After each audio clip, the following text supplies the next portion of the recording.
നമസ്കാരം. പ്രൈം ഡിബേറ്റിലേക്ക് സ്വാഗതം. യുദ്ധം അവസാനിക്കുന്നുവെന്ന് അമേരിക്കൻ പ്രസിഡന്റ് ഡൊണാൾഡ് ട്രംപിന്റെ പ്രഖ്യാപനം. പക്ഷേ മറുവശത്ത് ഇറാൻ പറയുന്നു യുദ്ധം അവസാനിക്കണമെങ്കിൽ തീരുമാനം ഞങ്ങളുടേത്. ലോകം ആശ്വാസം തേടുന്ന സമയത്ത് പശ്ചിമേഷ്യ ഇപ്പോഴും കത്തുകയാണ്. കടലിൽ സംഘർഷം, വിപണിയിൽ എണ്ണവില കുതിച്ചുയരുന്നു. ഇപ്പോൾ വലിയ ചോദ്യം, ലോകം എണ്ണക്ഷാമത്തിലേക്കോ? ഗൾഫ് കടൽപാതകൾ അടഞ്ഞാൽ ആദ്യ ആഘാതം ഏറ്റുവാങ്ങേണ്ടത് ഇന്ത്യയെ പോലുള്ള രാജ്യങ്ങൾ. ഗൾഫ് മേഖലയിലെ കടൽപാതകൾ സുരക്ഷിതമല്ലെന്ന ആശങ്ക, എണ്ണശാലകൾക്ക് നേരെയുള്ള ആക്രമണ ഭീഷണി, ലോകത്തിന്റെ പ്രധാന എണ്ണ വിതരണ മേഖല യുദ്ധമേഖലയായി മാറുന്നത്. ഇതിനകം തന്നെ അന്താരാഷ്ട്ര വിപണിയിൽ എണ്ണവില ഉയരാൻ തുടങ്ങിയ സാഹചര്യം. ഇതിനിടെ ട്രംപിന്റെ പ്രഖ്യാപനം സമാധാനത്തിന്റെ സൂചനയോ അല്ലെങ്കിൽ രാഷ്ട്രീയ തന്ത്രമോ? ഇറാൻ പിന്നോട്ടില്ലെങ്കിൽ പശ്ചിമേഷ്യ തീരാത്ത യുദ്ധക്കൊതിയിലേക്കോ? എണ്ണ രാഷ്ട്രീയം ലോക സമ്പദ് വ്യവസ്ഥയെ കുലുക്കുമോ? പ്രൈം ഡിബേറ്റ് ചർച്ച ചെയ്യും.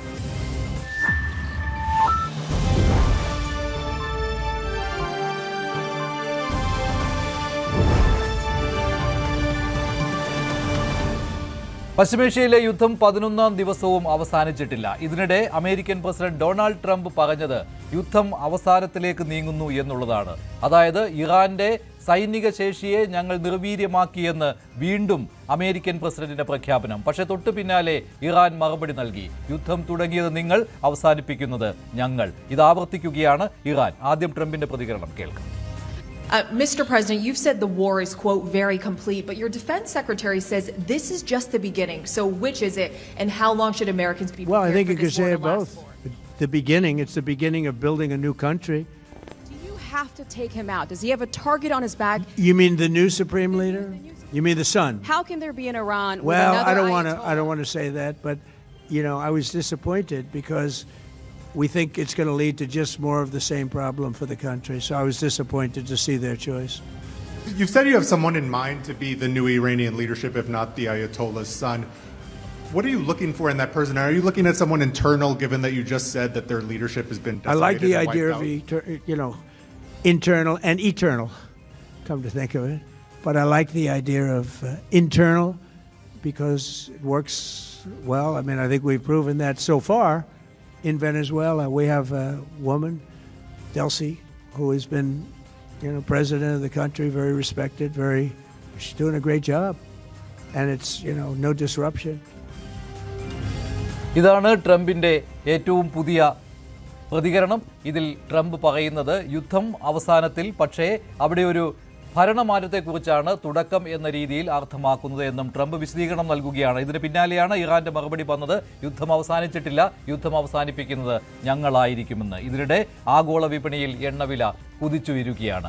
ഇന്ന് പ്രൈം ഡിബേറ്റ് ചർച്ച ചെയ്യുന്നതും ഈ വിഷയമാണ്. ശ്രീ മോഹൻ വർഗീസ്, ശ്രീ മോഹനൻ പിള്ള, ഡോക്ടർ CS ഷൈജുമോൻ എന്നിവരാണ് ചേരുന്നത്. ആദ്യം ശ്രീ മോഹൻ വർഗീസ്, ട്രംപിന്റെ പ്രഖ്യാപനത്തിൽ രണ്ട് കാര്യങ്ങൾ. ഒന്ന്, യുദ്ധം അവസാനിച്ചു, പക്ഷേ അതേ സമയത്ത് തന്നെ അമേരിക്കയുടെ മറ്റൊരു പ്രതികരണത്തെക്കുറിച്ചാണ് ചോദിച്ചത്. ഇതൊരു തുടക്കമാണല്ലോ എന്ന്. പക്ഷേ അദ്ദേഹം പറയുന്നത് തുടക്കം എന്ന് പറയുന്നത് ഭരണമാറ്റത്തിന്റെ തുടക്കം എന്ന രീതിയിലാണ്. പക്ഷേ എന്താണ് യഥാർത്ഥത്തിൽ പശ്ചിമേഷ്യയിൽ ഇപ്പോൾ സംഭവിക്കുന്നത്?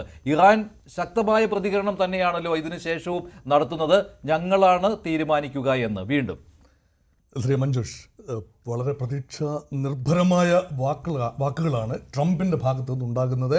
അതാണ് പ്രഥമ ദൃഷ്ടിയ ഉണ്ടാകുന്ന ഒരു ഫീൽ. പക്ഷേ പറയുന്നത് ആര് എന്നുകൂടി ആലോചിക്കണം. ഡൊണാൾഡ് ട്രംപ് നാഴികയ്ക്ക് 40 വട്ടം അഭിപ്രായം മാറ്റിയ ഒരു ചരിത്രമുള്ള നേതാവാണ്. അതുകൊണ്ട് ട്രംപ് പറഞ്ഞു വെച്ചു, അത് കഴിഞ്ഞ ആഴ്ചയും പറയുന്നു, തങ്ങൾ ഏതാണ്ട് ലക്ഷ്യങ്ങൾ പൂർത്തീകരിച്ചു, യുദ്ധം പക്ഷെ തുടരുകയാണ്. ഇറാൻ്റെ പ്രതികരണം കുറച്ചുകൂടെ മെഷേർഡാണ്. യുദ്ധം തുടങ്ങിയത് നിങ്ങളാണെങ്കിൽ എപ്പോഴവസാനിപ്പിക്കണം എന്ന് ഞങ്ങൾ തീരുമാനിക്കും എന്ന വാക്കുകളാണ് ഇറാൻ്റെ പുതിയ നേതൃത്വത്തിൽ നിന്നും വരുന്നത്. ഇപ്പോൾ ഡൊണാൾഡ് ട്രംപിനോട് ചോദിക്കുന്ന, അത് ഇൻട്രോയ്ക്ക് സമയത്ത് കണ്ട വാക്കുകളാണ്, ഇൻട്രോഡക്ടറി വീഡിയോയിൽ കണ്ട വാക്കുകളെ ഒന്ന് തലനാരിഴ കീറി പരിശോധിച്ചാൽ നമുക്ക് മനസ്സിലാകുന്ന ഒരു കാര്യമുണ്ട്. Trump is in two minds. അമേരിക്കയ്ക്കുള്ളിൽ മാഗ ക്യാമ്പിനുള്ളിൽ 2 അഭിപ്രായങ്ങളുണ്ട്. ഒരു അഭിപ്രായഗതി, അതൊരു പക്ഷേ വിദേശകാര്യ സെക്രട്ടറി മാർക്കോ റൂബിയോയുടെ ഒരു ചിന്ത കൂടി അതിനകത്തുണ്ട് എന്ന് കരുതണം. അവസാനം ഇറാൻ്റെ കേപ്പബിലിറ്റി പരമാവധി അവസാനിക്കുന്നത് വരെ യുദ്ധം തുടരേണ്ടതുണ്ട്. എന്നിട്ട് ഏകപക്ഷീയമായി വിജയം പ്രഖ്യാപിച്ചുകൊണ്ട് അമേരിക്ക ആഗ്രഹിക്കുന്ന സമയത്ത് പിൻവാങ്ങാം. അതാണ് ഒരു ക്യാമ്പ് എന്ന് പറയുന്നത്. ആ ക്യാമ്പിനെ, മാഗ ക്യാമ്പിൻ്റെ ഒരു സ്ട്രാൻഡ്. ആ സ്ട്രാൻഡിൻ്റെ നിർദ്ദേശപ്രകാരമാണ് ഇസ്രായേലിനെ എന്ത് വില കൊടുത്തും സംരക്ഷിച്ചുകൊണ്ട് തന്നെ അമേരിക്ക പരമാവധി ഇറാൻ്റെ പ്രഹരശേഷി കുറയ്ക്കുക. രണ്ടാമതൊരു ക്യാമ്പ് കൂടിയുണ്ട്, കുറച്ചുകൂടി ചിന്തിച്ച് കുറച്ചുകൂടി സംയമനത്തോടു കൂടി പ്രവർത്തിക്കുന്ന വൈസ് പ്രസിഡന്റ് JD വാൻസ് നേതൃത്വം നൽകുന്ന ഒരു ക്യാമ്പുണ്ട്. ആ ക്യാമ്പിൻ്റെ അഭിപ്രായം അനുസരിച്ച് വളയ്ക്കുകയും ചെയ്യാവൂ, ഒടിക്കേണ്ട കാര്യമില്ല. കാരണം ഒരു കോ എക്സിസ്റ്റൻസ് ഇവിടെ ആവശ്യമാണ്. നമ്മുടെ പ്രഥമ ദൃഷ്ടിയ നമ്മുടെ ഉദ്ദേശ ലക്ഷ്യങ്ങൾ ഏതാണ്ട് പൂർണ്ണമായി നിർവഹിച്ച കഴിഞ്ഞ സ്ഥിതിക്ക് വലിയ ശബ്ദകോലാഹലങ്ങൾ ഇല്ലാതെ ആ ടോൺ ആൻഡ് ടെനർ ഓഫ് വാർ കുറച്ചുകൊണ്ട് വരികയും ഒരു ധാരണയിൽ അങ്ങ് പോവുക എന്ന ഒരു സ്ട്രാൻഡ് കൂടിയുണ്ട്. അതിലേക്ക് ആദ്യത്തെ ഒരു തീവ്ര നിലപാടിൽ നിന്നും രണ്ടാമത്തേക്കുള്ള ഒരു മാറ്റം ആണോ ഈ വാക്കുകളിൽ നിന്നും, ട്രംപിൻ്റെ വാക്കിൽ നിന്നും വായിച്ചെടുക്കാവുന്നത്? മറുപക്ഷത്തെ ഇറാനെ സംബന്ധിച്ചിടത്തോളം അമേരിക്ക യുദ്ധം നിർത്തി എന്ന് പറഞ്ഞു കഴിഞ്ഞാൽ ഒരു കരാറില്ലാതെ, പ്രത്യേക ധാരണയൊന്നുമില്ലാതെ നിർത്തി എന്നെങ്ങനെ അറിയാൻ സാധിക്കും? കാരണം ഇതിനകത്തൊരു പ്രത്യേക ഒരു ധാരണയില്ല. ഹോർമൂസ് കടലിടുക്ക് നിലവിൽ ക്ലോസ്ഡ് ആണ്. അല്ല എങ്കിൽ പൂർണ്ണമായി അടച്ച പ്രതീതിയാണ്. ഒരു കപ്പലും ഒരു ജലയാനവും അങ്ങോട്ടും ഇങ്ങോട്ടും പോകുന്നില്ല. അത് തന്നെ ആ തടസ്സം നീക്കുമെന്നും അമേരിക്ക പറയുന്നുണ്ട്. ബലപ്രയോഗത്തിലൂടെ അവസാനിക്കും ശ്രീ മഞ്ജുഷ്, ബലപ്രയോഗത്തിലൂടെ ഹോർമൂസിലെ തടസ്സം നീക്കാനാണ് ഉദ്ദേശിക്കുന്നതെങ്കിൽ അതാകാമായിരുന്നു. ഇപ്പോൾ ബലപ്രയോഗത്തിലൂടെ നീക്കുകയാണെങ്കിൽ that means inviting further trouble. അത് അമേരിക്കയ്ക്ക് മാത്രമല്ല, അമേരിക്ക നീക്കാൻ ശ്രമിക്കുന്ന അമേരിക്ക മാത്രമല്ല, വീണ്ടും ഒരു barrage of attack against the Gulf countries അതാരും ആഗ്രഹിക്കുന്നില്ല. അതുകൊണ്ട് in the name of the security of the Gulf countries, അത് മാത്രമല്ല എണ്ണ അന്താരാഷ്ട്ര വിപണികളിൽ എത്തണം യുദ്ധത്തിൻ്റെ 11-ാം ദിവസം. അതുകൊണ്ട് ഈ പ്രഷർ കൂടുന്നത് ഓരോ ദിവസം കൂടുന്തോറും the oil shock, the oil pressure intensify ചെയ്യുന്ന കാഴ്ചയാണ്. അതുകൊണ്ടാണ് ഈ ചെറിയ തോതിലെങ്കിലും ഈ ഹോർമൂസിൻ്റെ കാര്യത്തിലൊരു ധാരണ ആവുക എന്ന് പറയുന്നത്. ഇറാൻ്റെ തുറുപ്പുചീട്ട് അംഗീകരിക്കാൻ ഒരു പരിധി വരെ അമേരിക്ക തയ്യാറാകുന്നു. അമേരിക്ക അത് കൺട്രോൾ ചെയ്യുമെന്നാണ് ഇപ്പോൾ പറയുന്നത്. ഹോർമൂസ് ഞങ്ങൾ കൺട്രോൾ ചെയ്യുമെന്ന് പറഞ്ഞാൽ അവിടെ യുദ്ധം തുടരുമെന്നാണ് അർത്ഥം. ഹോർമൂസിൻ്റെ ഇപ്പോഴത്തെ നിയന്ത്രണം എന്തു തന്നെയായിരുന്നാലും സുഗമമായി കപ്പലുകൾ പ്രവേശിക്കുന്നിടത്തോളം ഞങ്ങളുടെ ഉദ്ദേശം കഴിഞ്ഞു, ഞങ്ങളിതാ പിന്മാറാൻ പോകുന്നു എന്നതാണെങ്കിൽ ഭരണമാറ്റമൊക്കെ പിന്നീട് ഒരു സമയത്ത് ആലോചിക്കാം. മോഹൻപിള്ള, ഇത് തന്നെയാണോ ട്രംപിന്റെ വാക്കുകളിൽ താങ്കൾ വായിച്ചെടുക്കുന്നത്? യുദ്ധം അവസാനിപ്പിക്കണം എന്ന് അമേരിക്കയിൽ ഇപ്പോൾ ട്രംപിനെതിരെ അങ്ങനെ ഒരു വികാരം ഉയരുന്നുമുണ്ട്. അതിനാൽ തന്നെ ഞങ്ങൾ ഉദ്ദേശിച്ച ലക്ഷ്യങ്ങൾ പൂർത്തീകരിച്ചു, ഇനി തടിയൂരാം എന്ന രീതിയിലേക്ക് വരുന്നതായാണോ കാണുന്നത്? ശ്രീ മഞ്ജുഷ്, നമ്മൾ എല്ലായ്പ്പോഴും പറയുന്നത് പോലെ ഈ യുദ്ധത്തിൽ ആര് ജയിച്ചു ആത്യന്തികമായിട്ട് എന്ന് ചോദിച്ചു കഴിഞ്ഞാൽ തീർച്ചയായിട്ടും ഇറാനാണ് അപ്പർ എഡ്ജ്. US വിജയിച്ചോ എന്ന് ചോദിച്ചാൽ US വിജയിച്ചിട്ടില്ല. ഇറാൻ ജയിച്ചു എന്ന് പറയാനുള്ള കാരണം അവരുടെ സർവൈവലിന് വേണ്ടിയുള്ള വാറാണ്. അതുകൊണ്ട് അവർക്ക് അത് സർവൈവൽ ആയിട്ടുണ്ട് എങ്കിൽ, സർവൈവ് ചെയ്തിട്ടുണ്ടെങ്കിൽ അവർ വിജയിച്ചു എന്നാണ് അതിനർത്ഥം. കാരണം ടോട്ടലി ഇറാഡിക്കേറ്റ് ചെയ്യും എന്നുള്ള രീതിയിലാണ്, അല്ലെങ്കിൽ റെജീം ചേഞ്ച് ചെയ്യും എന്നുള്ള രീതിയിലാണ് യുഎസിന്റെ ഈ അറ്റാക്ക് വന്നിട്ടുള്ളത്. ഇതിൽ യുഎസിന്റെ അറ്റാക്ക് എന്ന് പറഞ്ഞു കഴിഞ്ഞാൽ it is not directly US attack, of course it is Israel's attack. അപ്പം ഇസ്രയേലിന്റെ ഈ അറ്റാക്ക് ആ ഒരു വൺ സൈഡഡ് എന്നുള്ള രീതിയിലുള്ള അവരുടെ ഫയർ പവർ കൊണ്ട്, അല്ലാന്നുണ്ടെങ്കിൽ മിലിറ്ററി സുപ്പീരിയോറിറ്റി കൊണ്ട് ഒരു upper edge on air, but till such time boots on ground വരുന്നത് വരെ, അതായത് കാലാൾപ്പട വരുന്നത് വരേക്കും ഒരു കാരണവശാലും ഒരു ഏരിയ അല്ലെങ്കിൽ അക്വയർ ചെയ്തു എന്ന് പറയാൻ പറ്റില്ല. ഇതിനകത്ത് ഇപ്പൊ ഏറ്റവും ആദ്യം തന്നെ പ്രധാനമായിട്ട് 2 അല്ല 3 കാര്യങ്ങൾ നമ്മൾ കാണുന്നത്. ഇത് ഒന്നാമത് ഞാൻ പറഞ്ഞു, ഇത് ആഫ്റ്റർ ഇറാൻ വിജയിച്ചു എന്ന് പറയാൻ പറ്റില്ല, എന്നാൽ ഇറാൻ തോറ്റു എന്ന് പറയാൻ പറ്റില്ല. യുഎസിനെ സംബന്ധിച്ചിടത്തോളം ഇന്നു വരെ കണ്ടിട്ടില്ലാത്ത രീതിയിലുള്ള ഒരു നാണംകെട്ട വിഡ്രോവൽ ആയിരിക്കും യുഎസിന് ഈ കാര്യത്തിൽ നടക്കാൻ പോകുന്നത്. മൂന്നാമത് പ്രധാനമായിട്ടുള്ളത്, ഈ യുദ്ധത്തിന് ശേഷം അല്ലെങ്കിൽ ഈ കോൺഫ്ലിക്റ്റിന് ശേഷം geo political setup totally change ആകും. അത് ട്രംപിന് വളരെ നല്ല രീതിയിൽ അറിയാം. ആ ഒരൊറ്റ കാരണം അതിന്റെ കാരണത്തിലോട്ട് വരുന്നത് കാര്യം, ചൈന ഈ ഏരിയയിൽ ഒരു ലീഡിംഗ് റോൾ എടുക്കുന്നു എന്നുള്ളത് വളരെ സ്പഷ്ടമാണ്. ആ രീതിയിലോട്ടാണ് കാര്യങ്ങൾ പോകുന്നത്. ചൈന ലീഡിംഗ് റോൾ എടുക്കുന്നു. ആ ഒരു രീതിയിൽ കാര്യങ്ങൾ വരുമ്പോൾ ഇപ്പൊ ഓഫ് കോഴ്സ് മിഡിൽ ഈസ്റ്റില് നമുക്കറിയാം 22-ൽ പിന്നെ ഇവര് ചൈന സൗദി അറേബ്യയുമായിട്ട് ഡീൽ ഉണ്ടാക്കിയിരുന്നു. ചൈന ഒരു ഇമ്പോർട്ടന്റ് റോൾ, നമ്മൾ ആരും ചർച്ച ചെയ്യാതെ വിട്ടിട്ടുള്ള ഒരു കാര്യമാണ്. ചൈന ഈവൻ സൗദിയെയും ഇറാനെയും യോജിപ്പിക്കാനായിട്ട് ഒരിക്കലും പെർമനന്റ് റൈവലറി ആയിരുന്ന അവരെ ഷെയ്ക്ക് ഹാൻഡ് ചെയ്യിപ്പിക്കാനുള്ള ഒരു റോൾ വഹിച്ചത് ചൈനയാണ്. അപ്പം ചൈനയെ സംബന്ധിച്ചിടത്തോളം ഇതില് US-ന്റെ സൈഡിൽ നിന്നുള്ള അല്ലെ വെനിസുലയിൽ നിന്നുള്ള ഓയിൽ കട്ട് ചെയ്തപ്പോൾ തീർച്ചയായിട്ടും മോർ ആൻഡ് മോർ കോൺസെൻട്രേറ്റ് ചെയ്യേണ്ട ഇവിടെയാണ്. അതാണ് ഞാൻ എല്ലായ്പ്പോഴും വായിച്ചെടുക്കുന്നത്. ഇതാണ് ചൈന നമ്മൾ അറിയാത്ത രീതിയിലുള്ള അണ്ടർഗ്രൗണ്ട് പ്ലേയിങ് ആണ് നടത്തുന്നത്. ചൈന ഒരു പവർ ബാലൻസിൽ China is going to be more superior than US എന്നുള്ള ഒരു കൺസെപ്റ്റിലോട്ട് എത്താനുള്ള ഒരു വാറായിരിക്കും ഇത് എന്നാണ് നമുക്ക് ഇപ്പോൾ ഏറ്റവും ഒടുവിൽ യൂറോപ്യൻ യൂണിയന്റേതായിട്ടുള്ള ഒരു പ്രതികരണം വന്നിട്ടുണ്ട്. യൂറോപ്യൻ യൂണിയന്റെ അധ്യക്ഷന്റെ പ്രതികരണമാണ് വന്നത്. ഈ യുദ്ധത്തിൽ വിജയിച്ചിരിക്കുന്നത് റഷ്യയാണെന്നാണ്. ഇത് മറ്റൊരു രീതിയിൽ ഉള്ള ഒരു വ്യാഖ്യാനമാണല്ലോ. ഇപ്പോൾ എണ്ണ വിപണി കൂടി കണക്കിലെടുത്തുകൊണ്ടാണ് യൂറോപ്യൻ യൂണിയന്റെ ആ ഒരു പ്രതികരണം വന്നിരിക്കുന്നത്.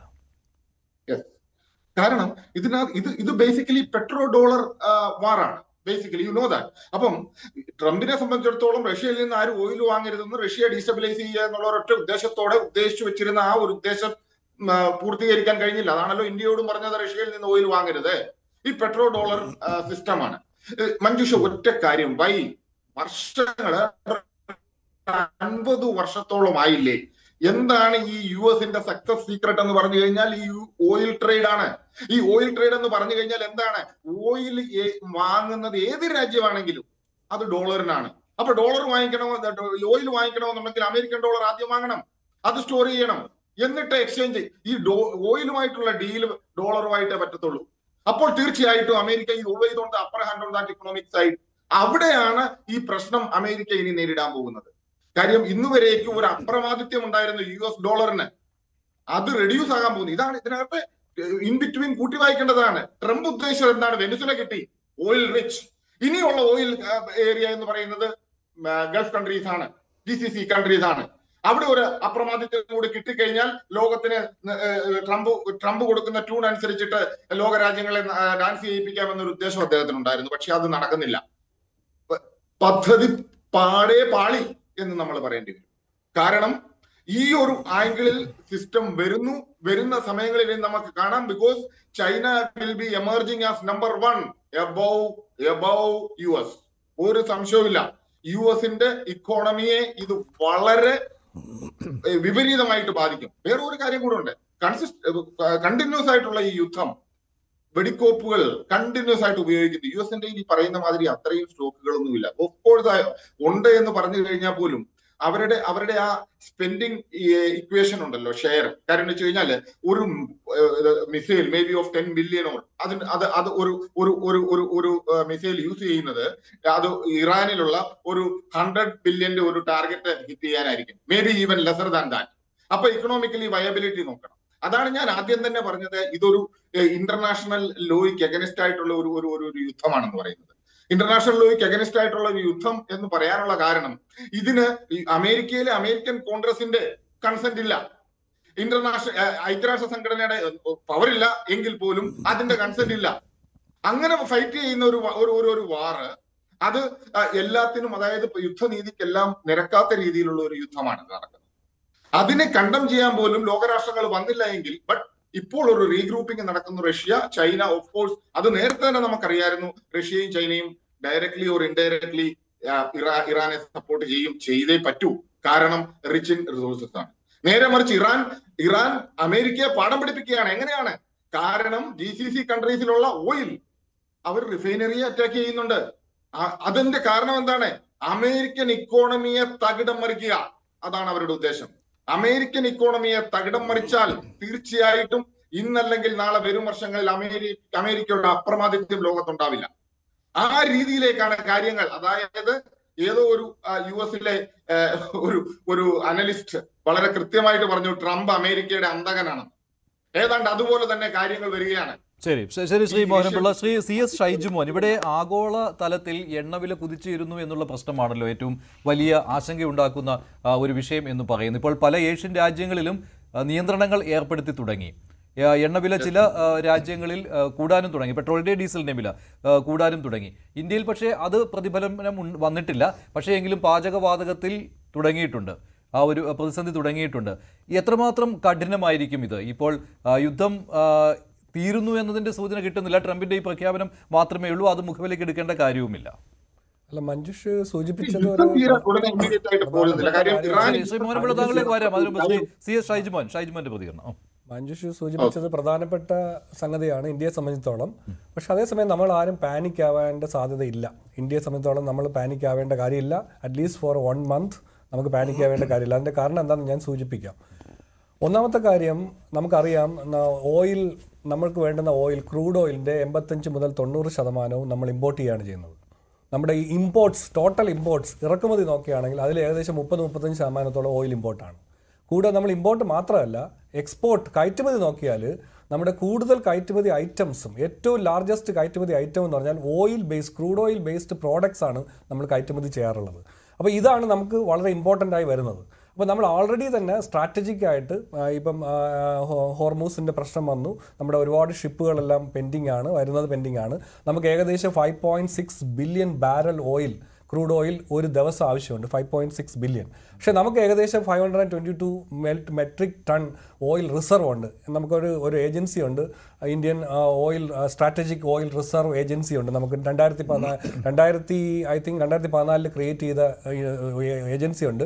നമ്മൾ 3 സ്ഥലങ്ങളിലായിട്ട്, ഹൈദരാബാദിലും കർണാടകയിലും മാംഗ്ലൂരിലും പോഡാർ എന്ന് പറഞ്ഞ സ്ഥലത്തുമൊക്കെ അണ്ടർഗ്രൗണ്ട് ഓയിൽ റിസർവ് നമ്മൾ ക്രിയേറ്റ് ചെയ്തിട്ടുണ്ട്. ചൈന ചെയ്യുന്നത് പോലെ, US ചെയ്യുന്നത് പോലെയും നമ്മൾ 2014 അത് മനസ്സിലാക്കിയിട്ട് ക്രിയേറ്റ് ചെയ്തിട്ടുണ്ട്. അതുകൊണ്ട് ഓയിലിൻ്റെ കാര്യത്തിൽ നമ്മൾ പെട്ടെന്ന് പാനിക് ആവേണ്ട. പക്ഷേ സിറ്റുവേഷൻ കണ്ടിന്യൂ ചെയ്താൽ തീർച്ചയായിട്ടും നമ്മളെ അഫക്റ്റ് ചെയ്യും. അതുകൊണ്ടാണ് നമ്മൾ അടിയന്തരമായിട്ട് റഷ്യയുമായിട്ട് ഈ വർഷം ആദ്യം നോക്കുകയാണെങ്കിൽ നമ്മുടെ ഇമ്പോർട്ടിൻ്റെ ഏറ്റവും കൂടുതൽ ഓയിൽ ഇമ്പോർട്ട് നടത്തിയത് റഷ്യയിൽ നിന്നാണ്.